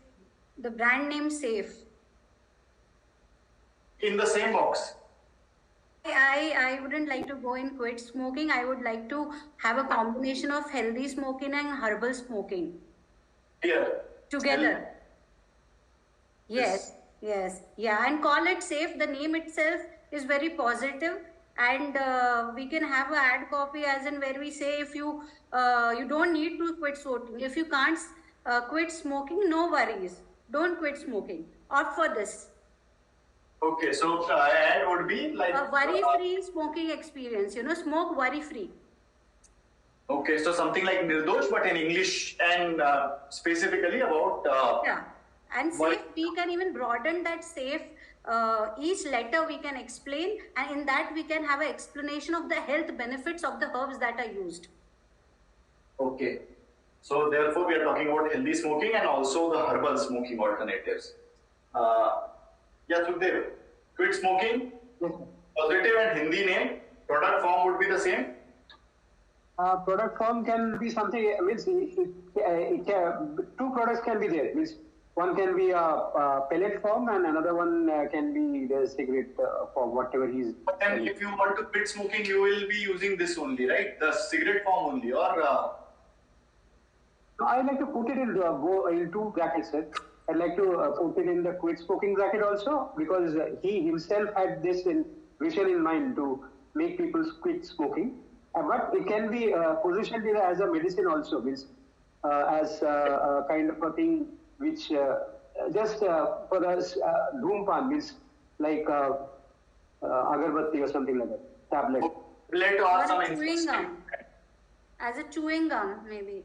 But chewing gum cannot be burned, right? The point is here we need Dhumpan. Right. So Got it. the smoke is required and therefore the product form. Okay, anything else which you would like to add to this? Pack size, I'd like to keep it at 2, because BD used to be having a pack of around 1 rupee or 1.5 rupees at that point of time. And pack size of 1 rupee would be a better option for, any universal user. The price at 1 rupee? No, 2 pieces. Okay. Pack size is 2 sticks or 1 for 1 rupee. Okay, so which means that the consumption would be very on a lower side, right? Not everyone would be buying a lot of. Not necessarily, sir. Maybe for a 5 rupee pack at that point of time, less number of people would opt for it. But for a 2 rupee, this is an experimental green project. So it is better to, just to make people have a feel of the product, to have a smaller pack. Let them have a feel of it, then you can escalate it to 5 or 10 stick packs. In retail channel? If we are talking of quit smoking, then the retail channel sticks to the same. But for the medicinal purpose, even the kirana shops or the small shops will be doing it. And target customers in both the groups? Everybody. I'd like to say above 10, everybody. But then in quit smoking, only smokers, right? If you are speaking to Dhumpan, if the message is only Dhumpan, then everybody, you can ask your, your child, your son and daughter also to take a smoke of it, and season change and cold cough is always there in your house. It can be universal. Okay. So let's stop our discussion on this particular mix or plan for Bhavsar. I think many people have their hands raised, but it would be difficult to actually accommodate all of these. One question which I would like to ask at this point of time, and I don't want to erase all this, but still I will have to because board space is limited. The question which I would like to ask is, so what do you think, which business Bhavsar is in? And all those who had a plan in mind and could not speak can respond to this. What business Bhavsar is in? Which business Mr. Bhavsar is in? Yeah, Gautam. Which business Mr. Bhavsar is in? What do you think? So typically, he had a history. He has a background from a BD business. Keeping that experience, and when we got this opportunity, understanding this alternative of which is beneficial in the smoking segment, he tried to utilize that as a business. How do you define his business? Which business he is in? I will say it's a herbal smoking alternative. So herbal smoking alternatives is his business. Yeah, if you see the ingredients, he is focusing in all the ingredients which are, and he's saying, yes. So he is into herbal smoking alternatives. Arpita, what do you think? Which business Mr. Bhavsar is in? Same, like it's a alternative for the herbal smoking itself. So herbal smoking alternatives only.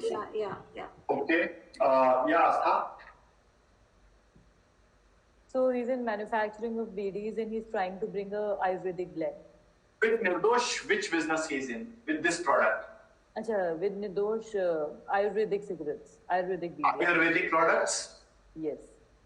Ayurvedic or natural product? Ayurvedic product, let's.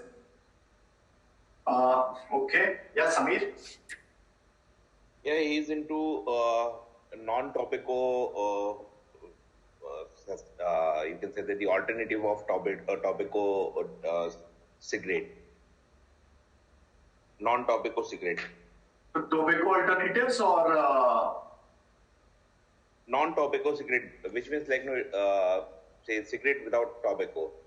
We can safely assume that. So cigarettes without tobacco is the business which he is in. Sandeep?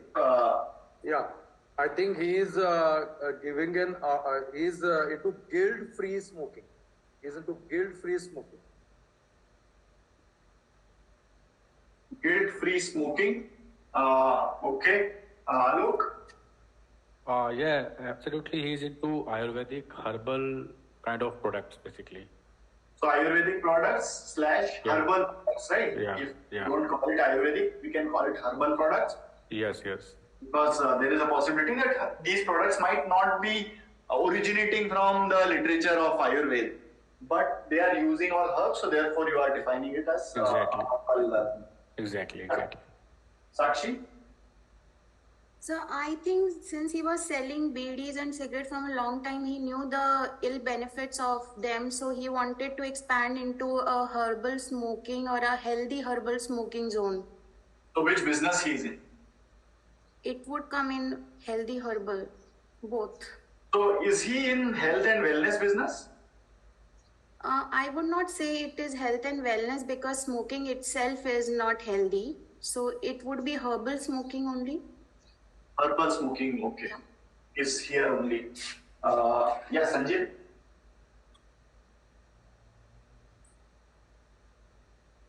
Sanjay,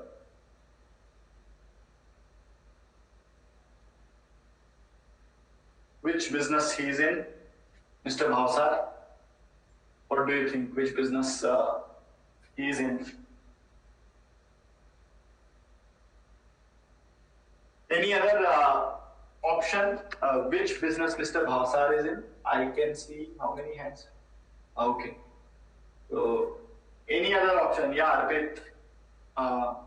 Which business Mr. Bhavsar is in?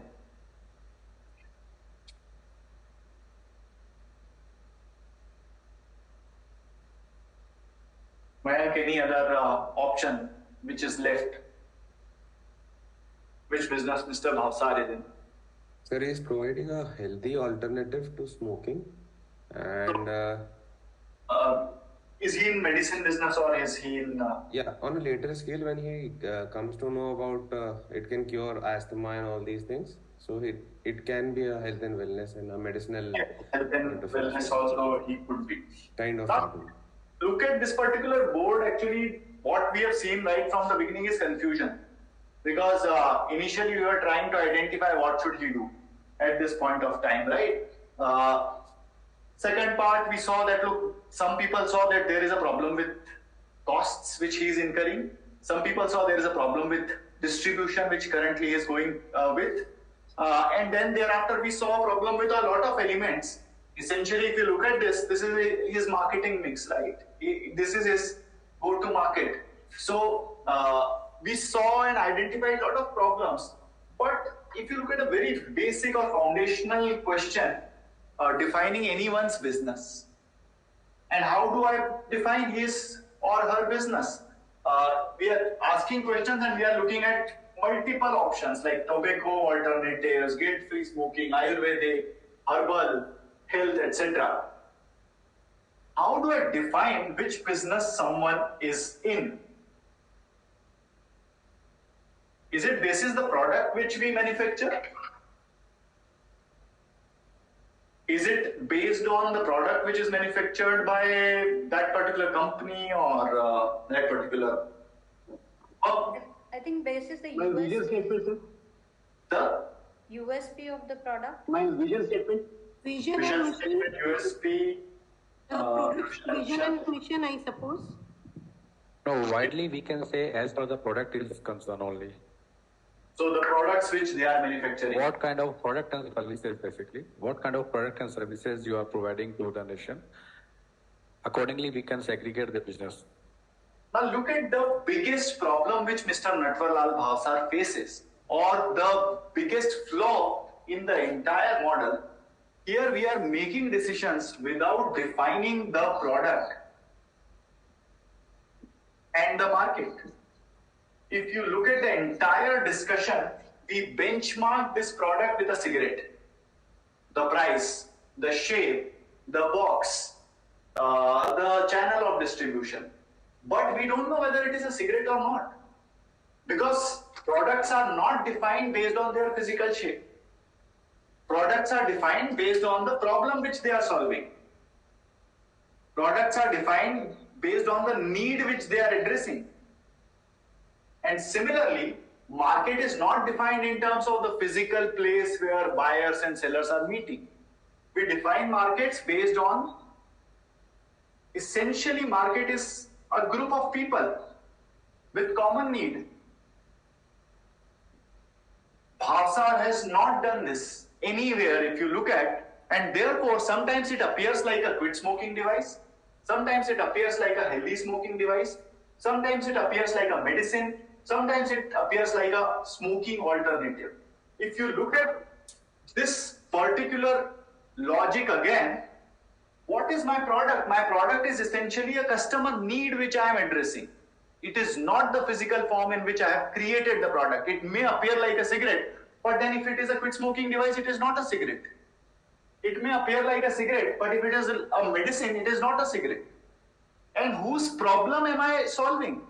If you look at this, the entire discussion or the entire case, if you read, it appears like we are talking about smokers. But let's say if I am talking about curing asthma, then it is not a smoker whom I am addressing. Let's say if it is about curing indigestion problem, then anyway I am not talking about smokers. But the product looks like it is talking to or it is named like it is talking to a smoker. It is looking like it is for the use of smoker. The packaging is like it is meant for smokers. Now look at why we are asking repeatedly that what should be the pack size. If it is a quit smoking device, then there should be dosages. If it is a medicine, then there should be dosages. We are actually constrained by, or our vision is constrained because everything is like a cigarette. Because Bhavsar is originally in BD business. Therefore, how he envisioned his new product or his innovation was through the lens of cigarette only. Everything was defined benchmarking with cigarette. You are pricing your product based on the prices of cigarette. The point is, you should be clearly defining product and market first. This is the very first step of every business. That which product and which market actually I am talking about. And when I say product, product is ultimately the need. It is not the physical form. And why I am emphasizing on this again and again, because need doesn't change. The problem doesn't change. The products or services which solve those problems, they keep on changing. And therefore, if I am fixated with a product form, then probably I will not be flexible enough to change.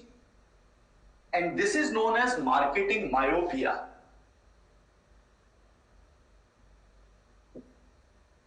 Myopia, short-sightedness. Marketing myopia is the fascination of businesses with products or services which they create. They are not looking at the consumer part of it. Ultimately, I am trying to address a customer need. The product or the service which currently I am manufacturing or selling is just the current solution of that particular problem. But there is a possibility that in future it may change. And therefore, product is just a means of addressing that particular problem. But my market is all those people who are facing this problem. It is not that I am manufacturing cigarette and therefore I should be selling it like a cigarette. I am identifying the problem which I am solving with superiority. Now I am introducing another term like superiority with which I am solving this problem. And why I am saying so, look at a marketing myopia argument. Marketing myopia argument says that look, you are so much fascinated with your product that you cannot think beyond it. And Bhavsar thought of this particular idea. He got fixated and fascinated by his own innovation. And many a times, this is what happens with a lot of innovators. A lot of people who are like technicians or technocrats or engineers or scientists, they think that they have created a product which is superior. But superiority is always defined by the market. It is not defined by the one who has created this product. So is my product a better quit smoking device? Is my product a better healthy smoking device?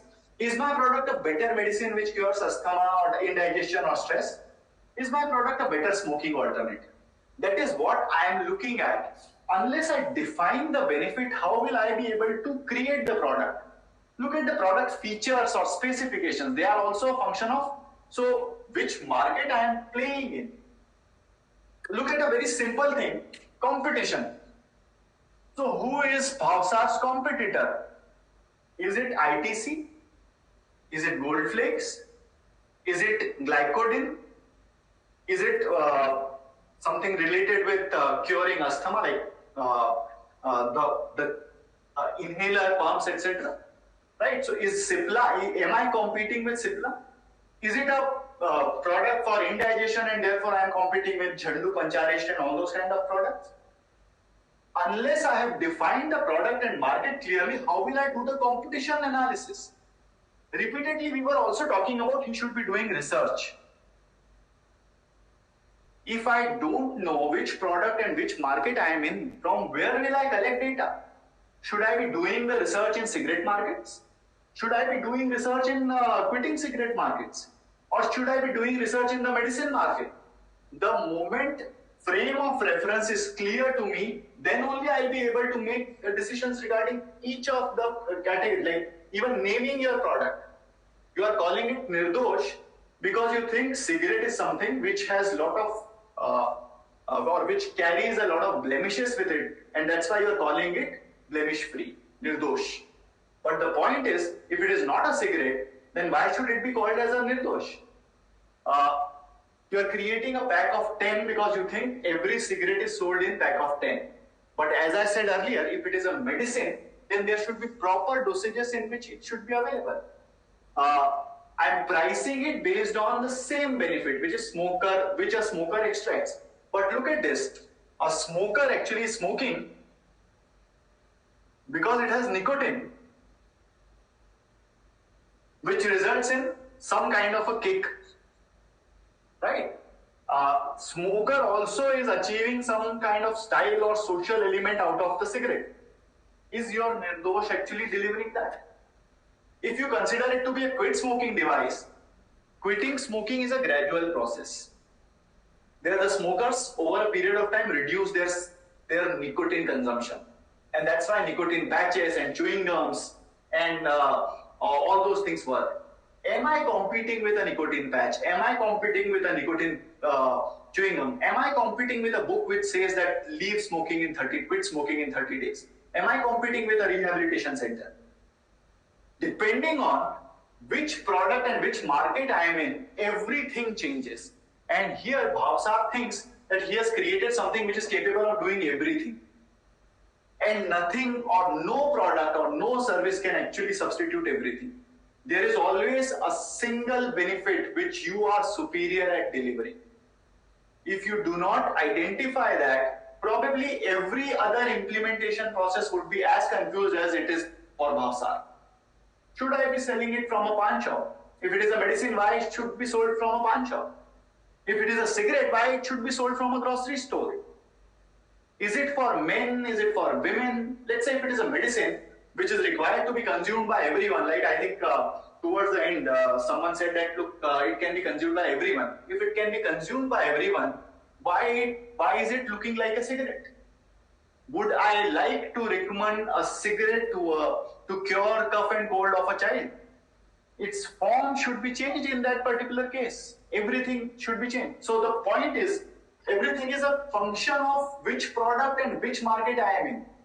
Product means the need which I am catering to. Market means all those people who are facing this particular problem, who need such a product. And within that particular market, I will identify the target customer. For example, look at the channel of distribution. We are talking about channel of distribution, but then I am not clear with which market would I like to penetrate into. The moment I get this clarity, I will be able to understand that, look, these are the collaborators which I am going to need. Look at automation. We also said that, look, he should be automating the processes, which means he should increase the operational efficiency. But is there demand? How can I make projections related to demand unless I understand which market I am in? If I don't know whether I am making a projection for quitting smoking, am I making projections for healthy smoking? Am I making projections to compete in medicine market? Accordingly, I should be procuring the equipment which is required to automate the process. Unless there is a demand, what will I do with operational efficiency? There is a possibility that I have a lot of operational efficiencies but no demand. Operational efficiency doesn't lead to a successful business. It is one of the things which is required, but it is not sufficient. So the point is, the very basic, the very first step of creating a business model would be out of the product and market definition. Unless I define a product and market, how will I take any step forward? Here what Bhavsar is doing is, Bhavsar has created a product and now he is looking for a target customer to buy it. Whereas what should be done is the exact opposite of it. You should be identifying a need, and then thereafter you should be thinking about, so how my product can best fulfill this particular need. So here we have not defined that, and the moment that is done, every other thing comes into place. Look at the ease with which we were deciding once the column in which we will stay is very clear to us. The moment I define this column, which is actually the product and the market, I will be able to define every other parameter, which is essentially the elements of your marketing mix. Your product, your price, your place, your promotion, everything is your marketing mix element. And that comes the moment you define your product, and you are not defining your product based on physical forms, you are defining your products based on whose need actually you are serving to or solving. Now look at the very first question which I asked when we said that, look, so why people do business? And some of you said that maybe some idea comes to their mind. Now look at this idea thing. What is this idea? Idea is an opportunity. And what is an opportunity? Opportunity is a buyer's need which I think I will be able to solve with superiority. If I don't see a superiority in my approach towards problem solving, then there is no opportunity.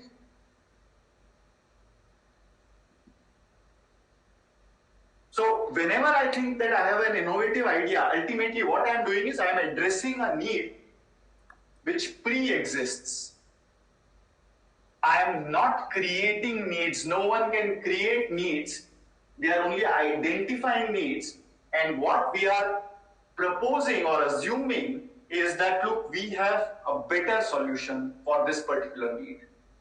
So if Bhavsar feels that I have a better quit smoking device, then he would be required to do the analysis of this opportunity, that how superior is his product in terms of helping people in quitting smoking.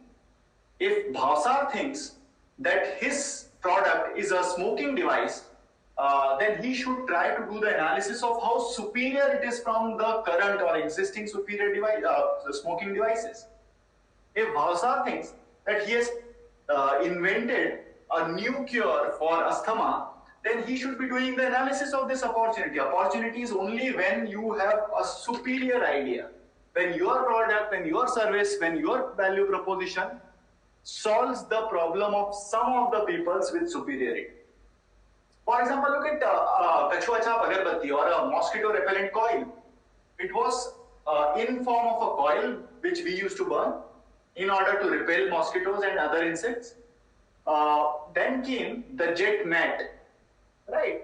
There was a mat with some chemical which was placed on a plate which was heated with electricity, and then fumes will disperse into the atmosphere. And then came this liquid repellent. And Odomos is another ointment which actually repels mosquitoes. And then there are other alternatives like t-shirts repelling insects and mosquitoes. Point is, they are all playing in same product and same market domain, but they have identified within that market a different target segment. So some people are buying Odomos, some people are buying jet or liquid mosquito repellent, some people are wearing t-shirts to repel insects or wearing bands to repel mosquitoes. The point is, you will have to identify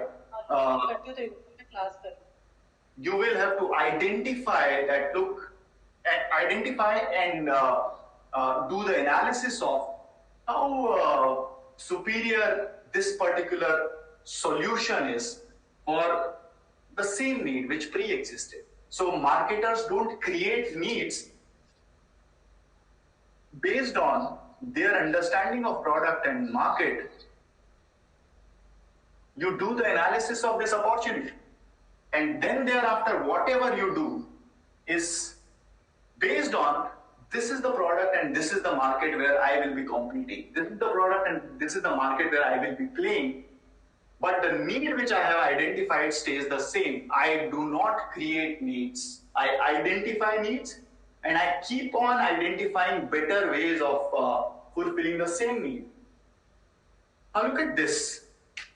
We know the classic need, want, and demand. These are the classic terms, right?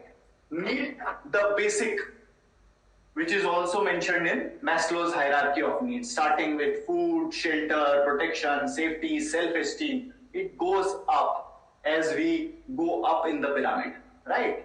These are all the needs which are always there. They exist. We don't create needs. But the buyer actually desires different products, or they pick different products to fulfill the same need. So someone is hungry, he or she may buy a pizza, someone else may buy a biryani or some other product, right? So, which means they differ in their wants. The need is same, but wants are changing. And also, based on their willingness to pay and ability to pay, the demand is different. Now look at this. Marketer, when doing the analysis of opportunity, is looking at this. So how many people would want my product and how many people are willing to pay and have ability to pay for my product? That is how I am doing the estimation of who my target customer is. So all of it starts with a need. I try to establish my superiority in fulfilling that need, and I am trying to look at, so how many people would want my product?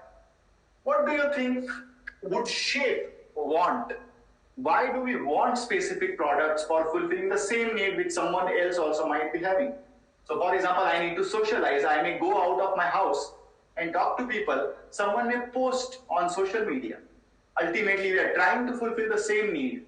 How does this happen? Why different people have a different willingness to pay, and why different people have different way of picking solutions or products or services for solving the same need?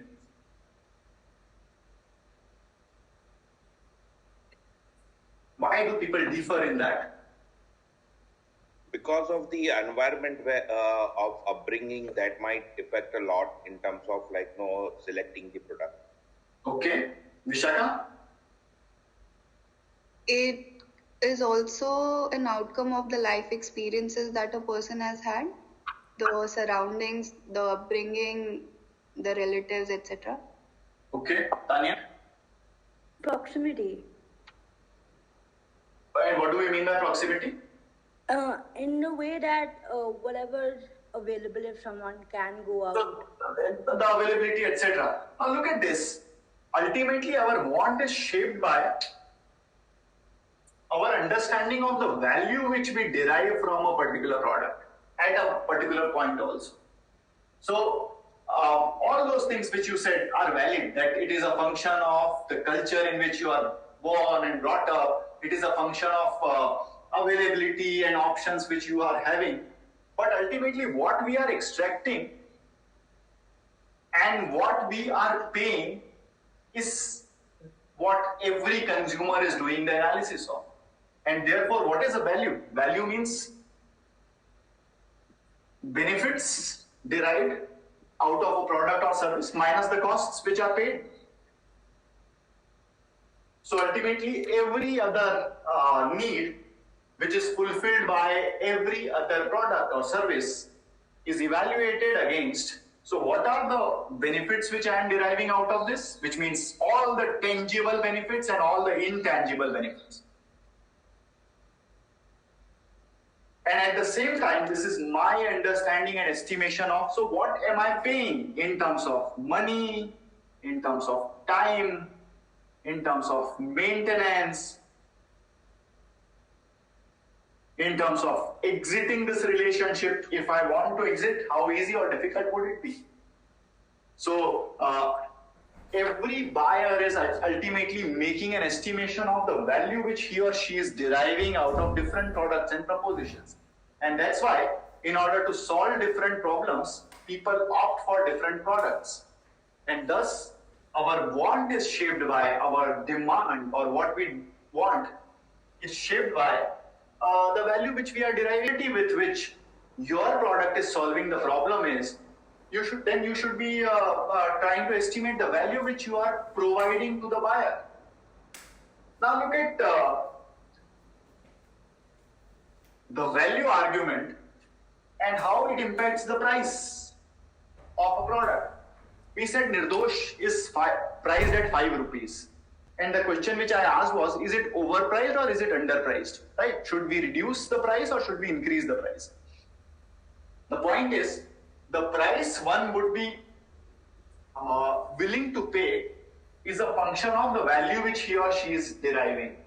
The value which he or she is deriving, how will I estimate unless I define the product and market? Now look at quitting smoking for smokers.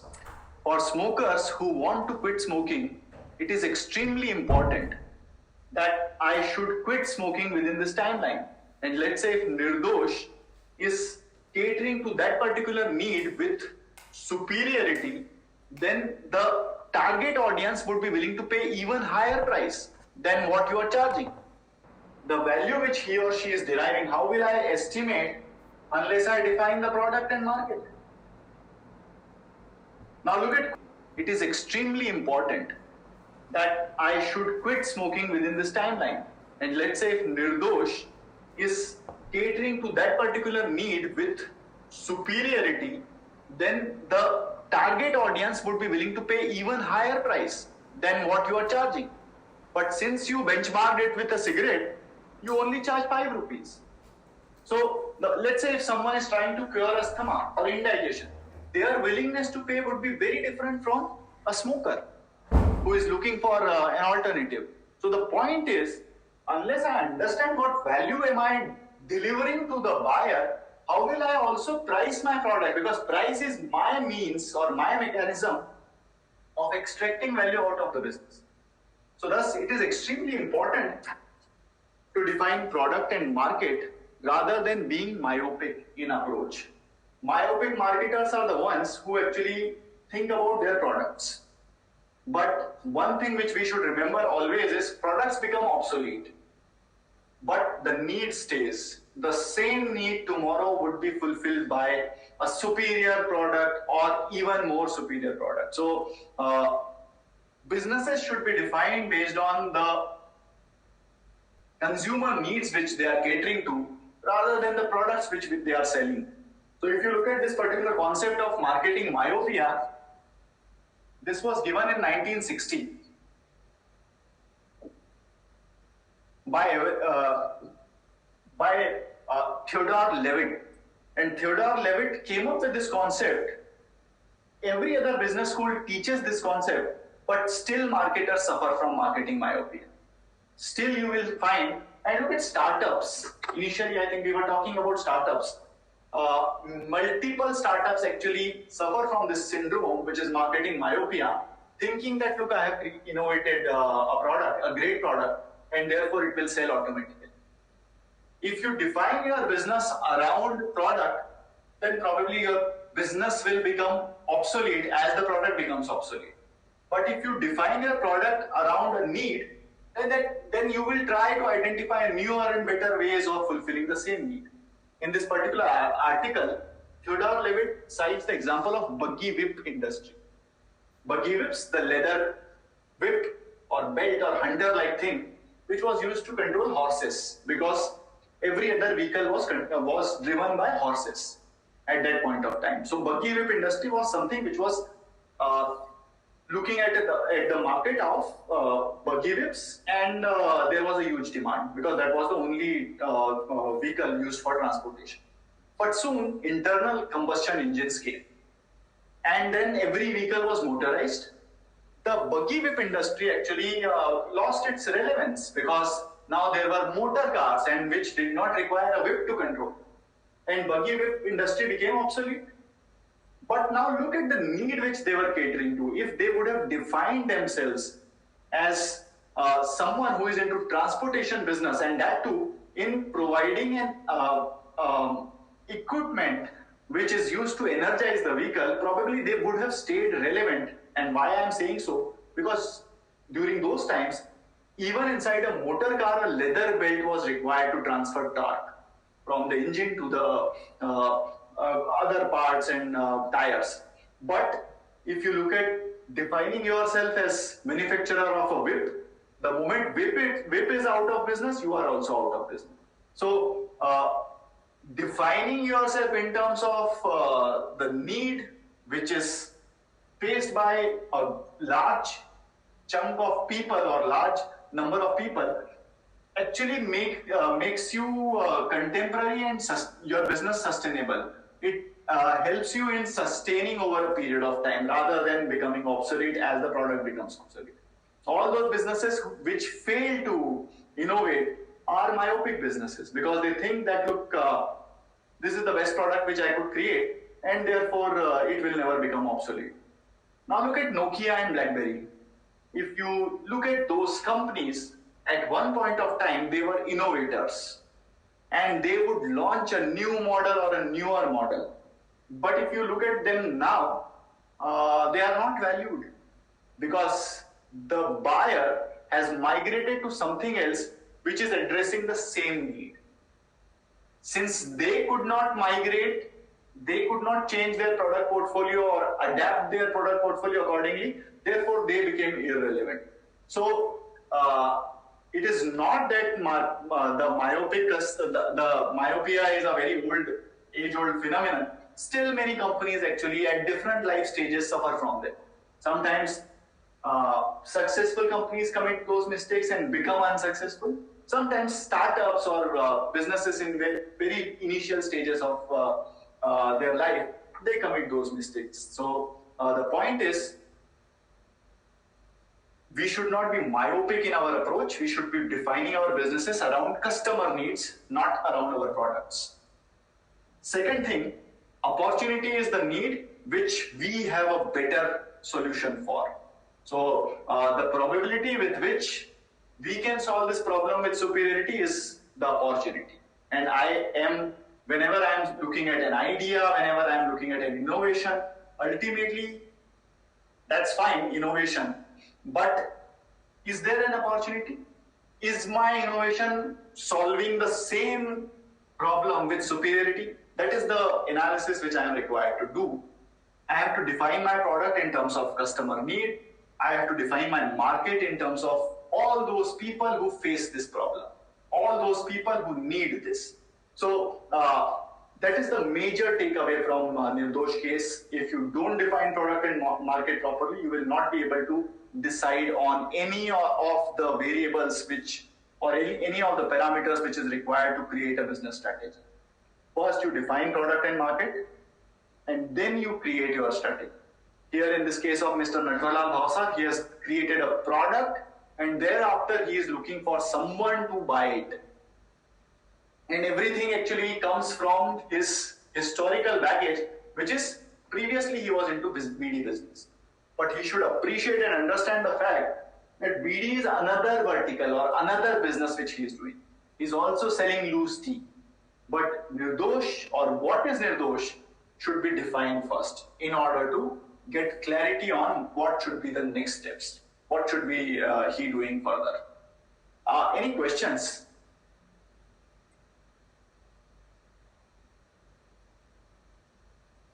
Hi, sir. Yeah. Sir, I just want to understand that marketing myopia should be considered in the start of the business, because I think that every business goes through a growth phase and you can become myopic at any stage and that can lead to a failure. Right. So as I said, Nokia became myopic at a very later stage. Whereas there are sufficient number of startups which think that, look, my product is everything. And it is the most superior thing which I could have created.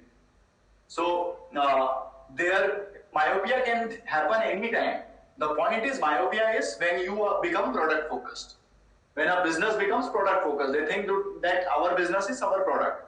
But your business is not your product. Your business is the need which you are satisfying. So over a period of time, because of competitive pressure, because of changing environmental context, the same need can be fulfilled by a different product. For example, look at post offices. They lost their relevance. None of the post offices became a telephone service provider. None of the post offices became an email service provider, right? Whereas their innovation should be in, or should have been in, that particular direction, because they are establishing communication between two individuals. Ultimately, the need which they are catering to is communication.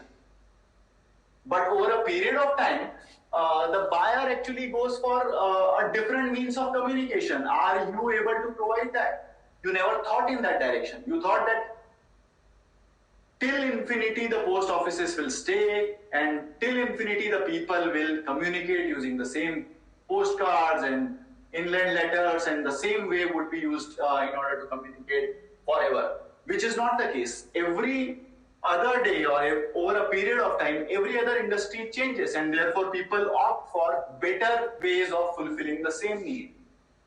The moment a better solution comes, your solution becomes obsolete. And therefore, if you define your business around the consumer needs, you will change. And you will also know when to quit. Because there is a possibility that I cannot always keep on catering to the need with superiority. The moment I realize that probably that's the time when I should be quitting. So knowing this actually helps to define your business in terms of needs, not in terms of products.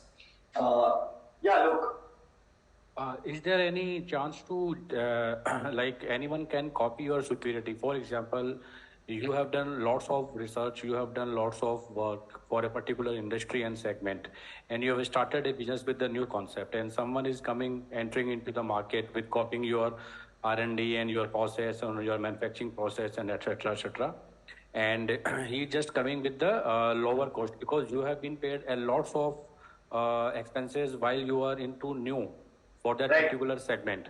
So, but they are not new basically. They have idea about whatever you have done. So they can just copy it very easily, and they can come into the market with a very lesser and cheaper solutions and products and services.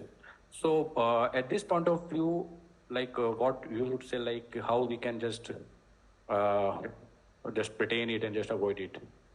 Right, so that is something which may happen, and this is known as second mover's advantage, what you just mentioned.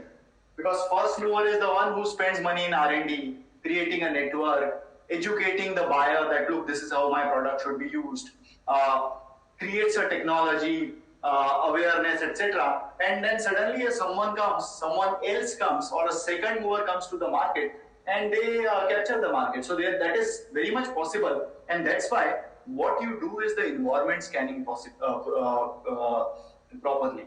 Because look, let's say if you're a startup coming up with a very innovative product, which is very easily replicable, and let's say if there is a big player who sees potential in that particular market, they will definitely replicate that particular model, and that too with superiority, because they have deeper pockets and they have a lot of resources also. So right in the beginning of your business, you should be ready for your response, that what will you do in case this happens. And we'll see a framework which actually tries to address this particular problem. In the next case, which we'll be discussing, actually talks about this particular framework, which we'll be discussing. Absolutely, because it's a never-ending process. Because it's a never-ending process because you are at the stage where you are running as a market leader nowadays. For example, for a particular commodity.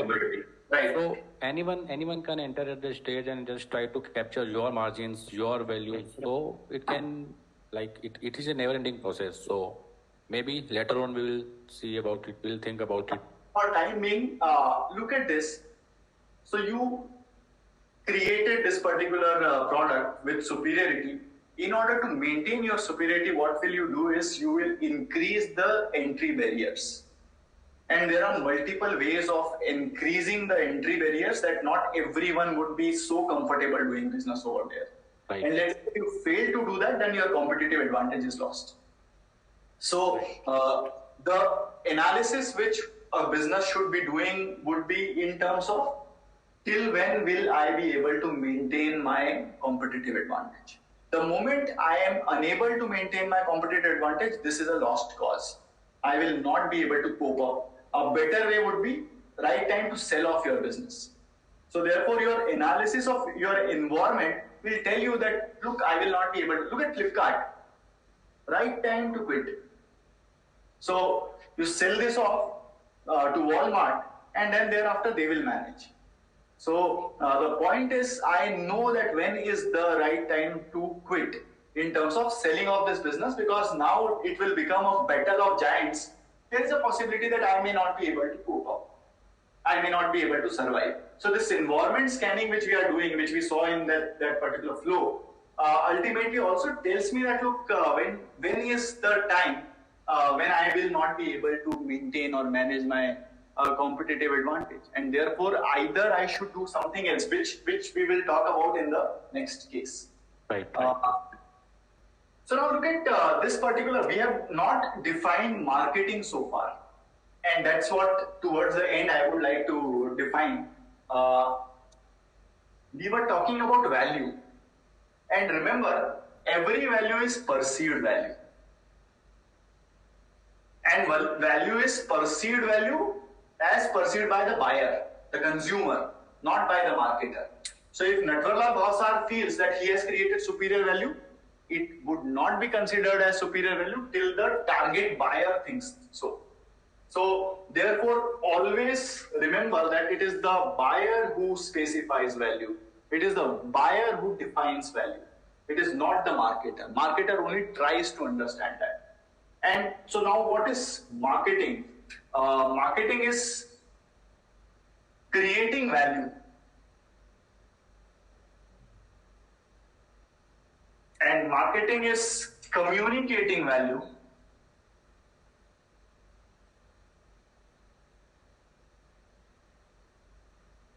Marketing is delivering value. So marketing is creating, communicating, and delivering value. Can I create, communicate, and deliver same value for everyone? No. That's what we observed in our Bhavsar case. It can only be done for the target customer. I am creating, communicating, and delivering value to the target customer, and most important thing for a business, at profit. So I am also extracting value out of this, and I know value was benefit minus costs. Now look at this. What do I mean by creation of value? Right? We'll elaborate this, but for now, this is product management.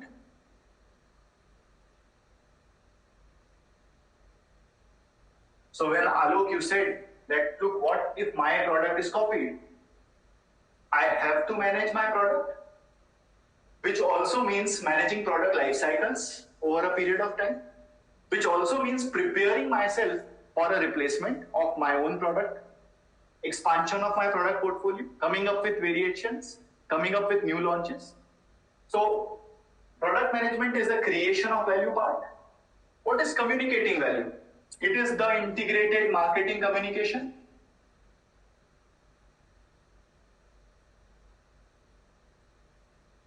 Everything which I do in order to create awareness, in order to educate, in order to communicate that, look, I have created something very valuable for you, is communicating value part. Delivering value is the channel management.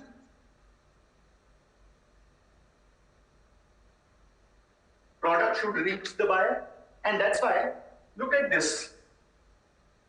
Creation, communication, and delivery, all of the three activities are equally important. If you create excellent products, but the target buyer is not aware of this product and its existence and its features, then probably creation is not sufficient. And let's say, if the target buyer is aware of your product, but it is not available, then also it is not sufficient. So therefore, creation, communication, and delivery, all the three are equally important processes. All the three are equally important activities. For example, try recollecting a company called as Daewoo. Daewoo Matiz and Daewoo Cielo was launched once in Indian market. Now the company is no more there. Daewoo Cielo, when it was advertised, it resulted in multiple bookings. But the company could never deliver in time. And therefore, it resulted in multiple cancellations. So creation, and this was a car which was having first in segment features, like many first in segment features, which means you engineered a good product, but ultimately you failed in delivering. There was no network. You could not reach out to those places where people might be desiring your product.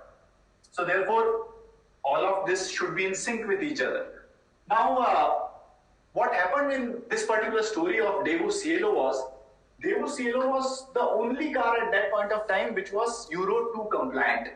Like now, Bharat 6 is the emission norm, and every other car has to be complying with Bharat 6. At that time, Euro 1 was the norm, and Daewoo cars were Euro 2 compliant, and soon Euro 2 emission norms were about to be applied in the Indian market as well. Hyundai and Maruti, none of these competitors' cars were Euro 2 compliant at that point of time. But the irony is, this was never communicated to the buyer. So your showroom sales force was never trained to tell this to the potential buyer that look, our cars are already Euro 2 compliant. And whatever you will be buying will be Euro 1 compliant if you don't buy from us. So communication is also an important element. So creation, communication and delivery of value to the target customer at profit is marketing. And in this process, the marketer is extracting value out of this. As we said, the more is the value you create, the more is the value you extract out of the business.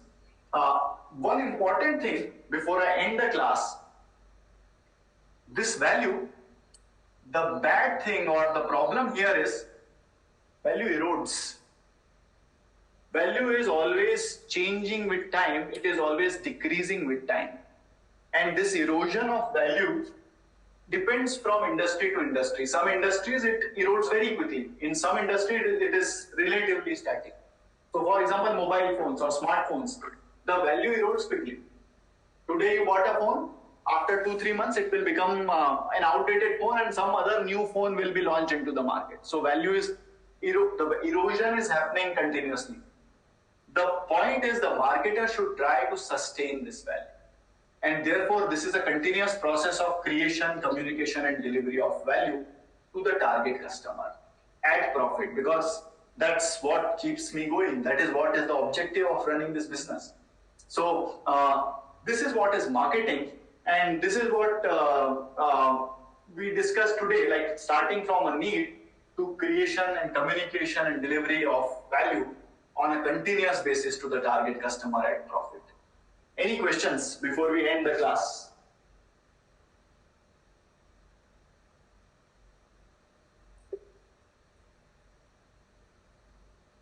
Any questions?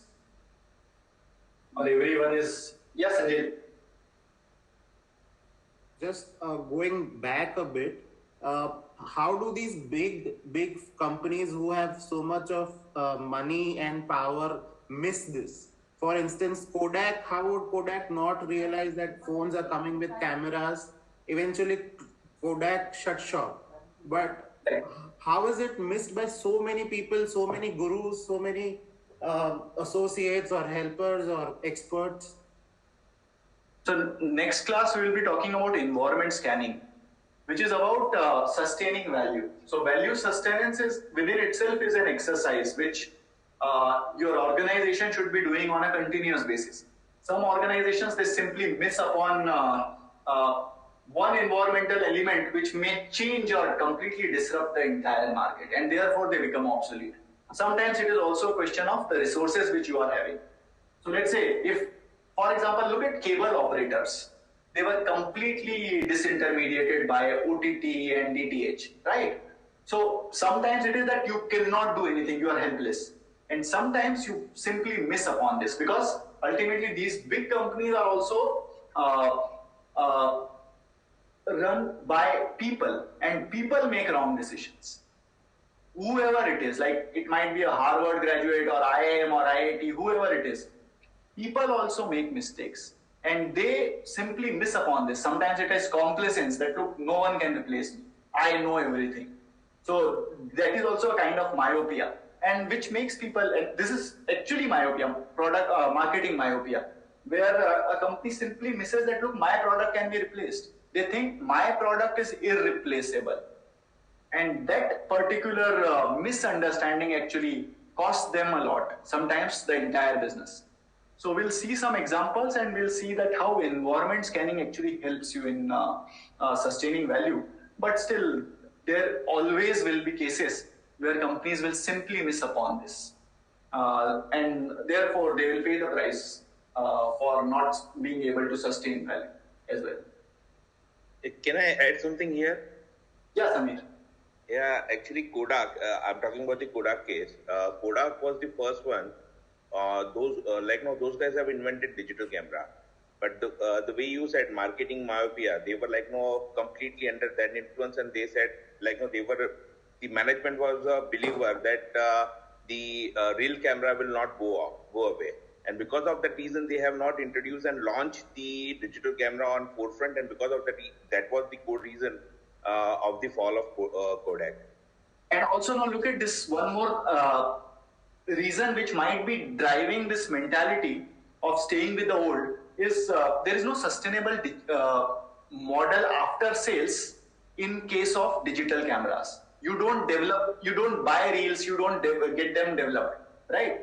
So therefore, a company or for a company, it might be very convenient option to stay with the old technology because there is a sustainable ongoing model. You sell them a camera and thereafter you are selling them reels. And selling reels is even a better business because whoever actually buys a camera worth 1200 rupees would be spending a lot of money in buying those reels. And that's a sustainable business model as compared to a digital camera where actually you sold them the camera and thereafter what will you do?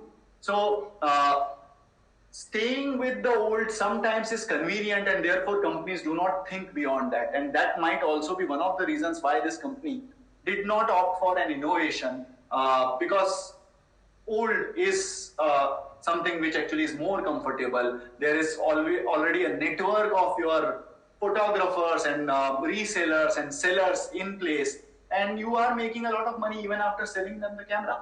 So they are reluctant to technology because of certain reasons. That might also be the case in the case of Kodak. We don't know, but probably they would have done this analysis and they would have decided that, look, we stay with the old technology. How does a new technology help? But one thing which they forgot was that the competitor can also do this, right? So Sony is coming and some other players are also coming up with digital cameras. And the moment competitor comes before us with a superior digital camera, then everything is disrupted. Everything is lost. Yeah, Anzar? Okay. I'd just like to know, see, we talked about the value, we talked about the perceived value, which we need to build onto the product. So is there any methodology how we can define that value? Yeah, so we'll talk about all those things in the coming sessions. We'll try to understand, so what should I do in order to gauge this perceived value and all. Tada? Yeah, so I had a query like you talked about value creation, communication and delivery, but despite having all these parameters being placed correctly, if my after sales is not bang on, I might, the erosion might be faster of my value that I have created. So where the after sales support will fall in, like means, is it the part of delivery only or how does it impact the marketing and other things also? So that is, so ultimately, I am creating a value proposition out of it, right? And my after sales, service, etc., everything is a part of the value proposition, which is the entire bundle which I am selling. It is not just the product, it is also after sales. For example, a lot of German cars don't do well in Indian market, right? And the point is they are better engineered, creation is good, but overall value proposition is not valued by the Indian buyer. The spare parts are very expensive, the service may not be available in every other corner of India, and thus it doesn't, or they don't derive value out of this particular proposition. So what you are suggesting as after sales and support and all those things, they go into your value proposition. You are not just selling them the product, you are actually creating a bundle out of it, which will be a combination of product and service and the image which you have projected, etc. So after sales is also a part of it, and you are also creating a network of delivering those after sales services, whatever it may be. So when you look at creating value, your after sales is also here, right? You have created this value proposition, the bundle or cluster of all the benefits which you are providing. And the buyer is evaluating everything. He or she is not just evaluating the product. This may vary from different industries to industries, but like we saw the example of cars, ultimately it is the entire value proposition which one is evaluating. It is not just the car which they are evaluating. Yeah. Thank you. Arpita, last question from your side. Yeah. Actually, sir, my query is like, as you said that, in value creation and everything, we have to continuously innovate. I had a question, like some of the products, like you say the Lijjat Papad, if you take, like since our childhood, we know that product is still the same. Maybe some taste variation they have got. Even in the marketing, if you ask me, the marketing ways, the platforms, whatever they're using, not much innovation I can see in the Lijjat Papad thing. But still, they are existing in the market, and I think the sales and everything is going in a very good position for them. Although there are other brands also came for the papad thing, but still if we talk about the brand name consciously, unconsciously also like we take the name of the papad is like legit. If you look at this erosion is specific to different industries. For example, look at oil and natural gas industry. There also no erosion is happening since last 200, 300 years. So there are some industries which are slow and static, some industries which are very dynamic. Now, the second part of the response, but still, these companies are required to innovate, let's say not in product, but in processes. So sometimes some industries, you have to continuously innovate your product, right, in order to extract the same amount of value. But in certain cases, sometimes it is about the processes. For example, it might be the manufacturing process, it might be the operational efficiency, it might be the distribution depending on increasing demand. It might be distribution depending on the competitive pressure. So or sometimes it is the product portfolio in which you are coming up with newer variants. For example, let's say papad. So there may be a Punjabi masala papad, there may be a simple papad, or whatever may be the variants. So the point is the company is required to relook at its product portfolio, the processes through which it is reaching the target customer. But as I said earlier, some industries are slow, some industries are fast. But innovation is required. So Lijjat Papad, it is possible that to a consumer, their innovation is not visible.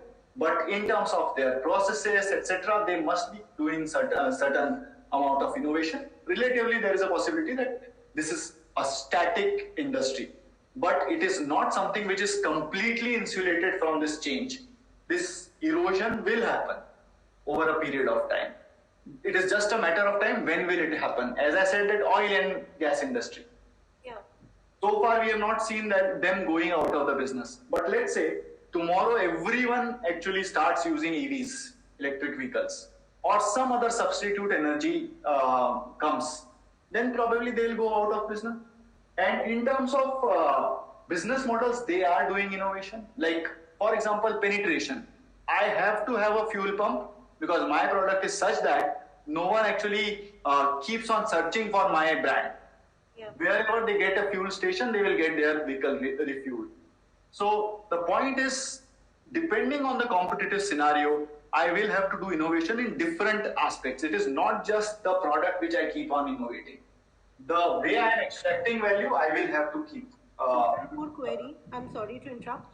The thing is, whatever you said, I agree with that. But one thing is like, is it goes for the B2C and B2B business? Because B2C work in a very different way, where you're directly targeting your customer, the consumer who is using that product. Wherein B2B, where like suppose for example, SKF company, they hardly makes up ball bearings for the railway tracks or something like that.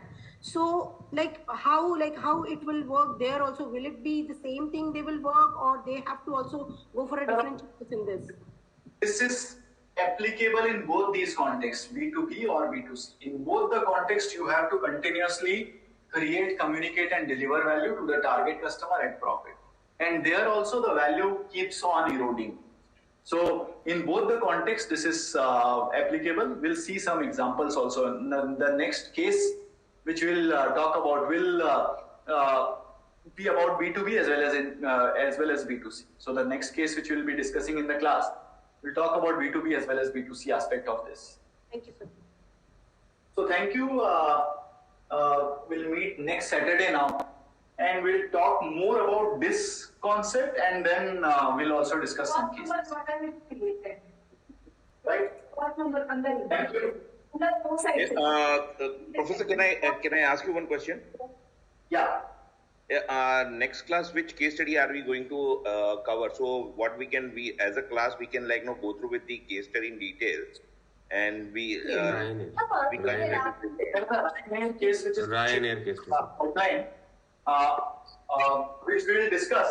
But before that, I will also show you a video, and through some slides, we'll discuss a different case study. But you can go through Ryanair for the next class. Okay. But we'll not just discuss Ryanair, we'll also discuss another one. Done. Thank you. Thank you. Thank you, Professor. Thank you. Thank you so much. Thank you. Thank you so much. Thank you. Thank you, Aditya. I request everyone to please provide your feedback on the poll. Thank you. Thank you. Thank you. Thank you. Thank you. Thank you.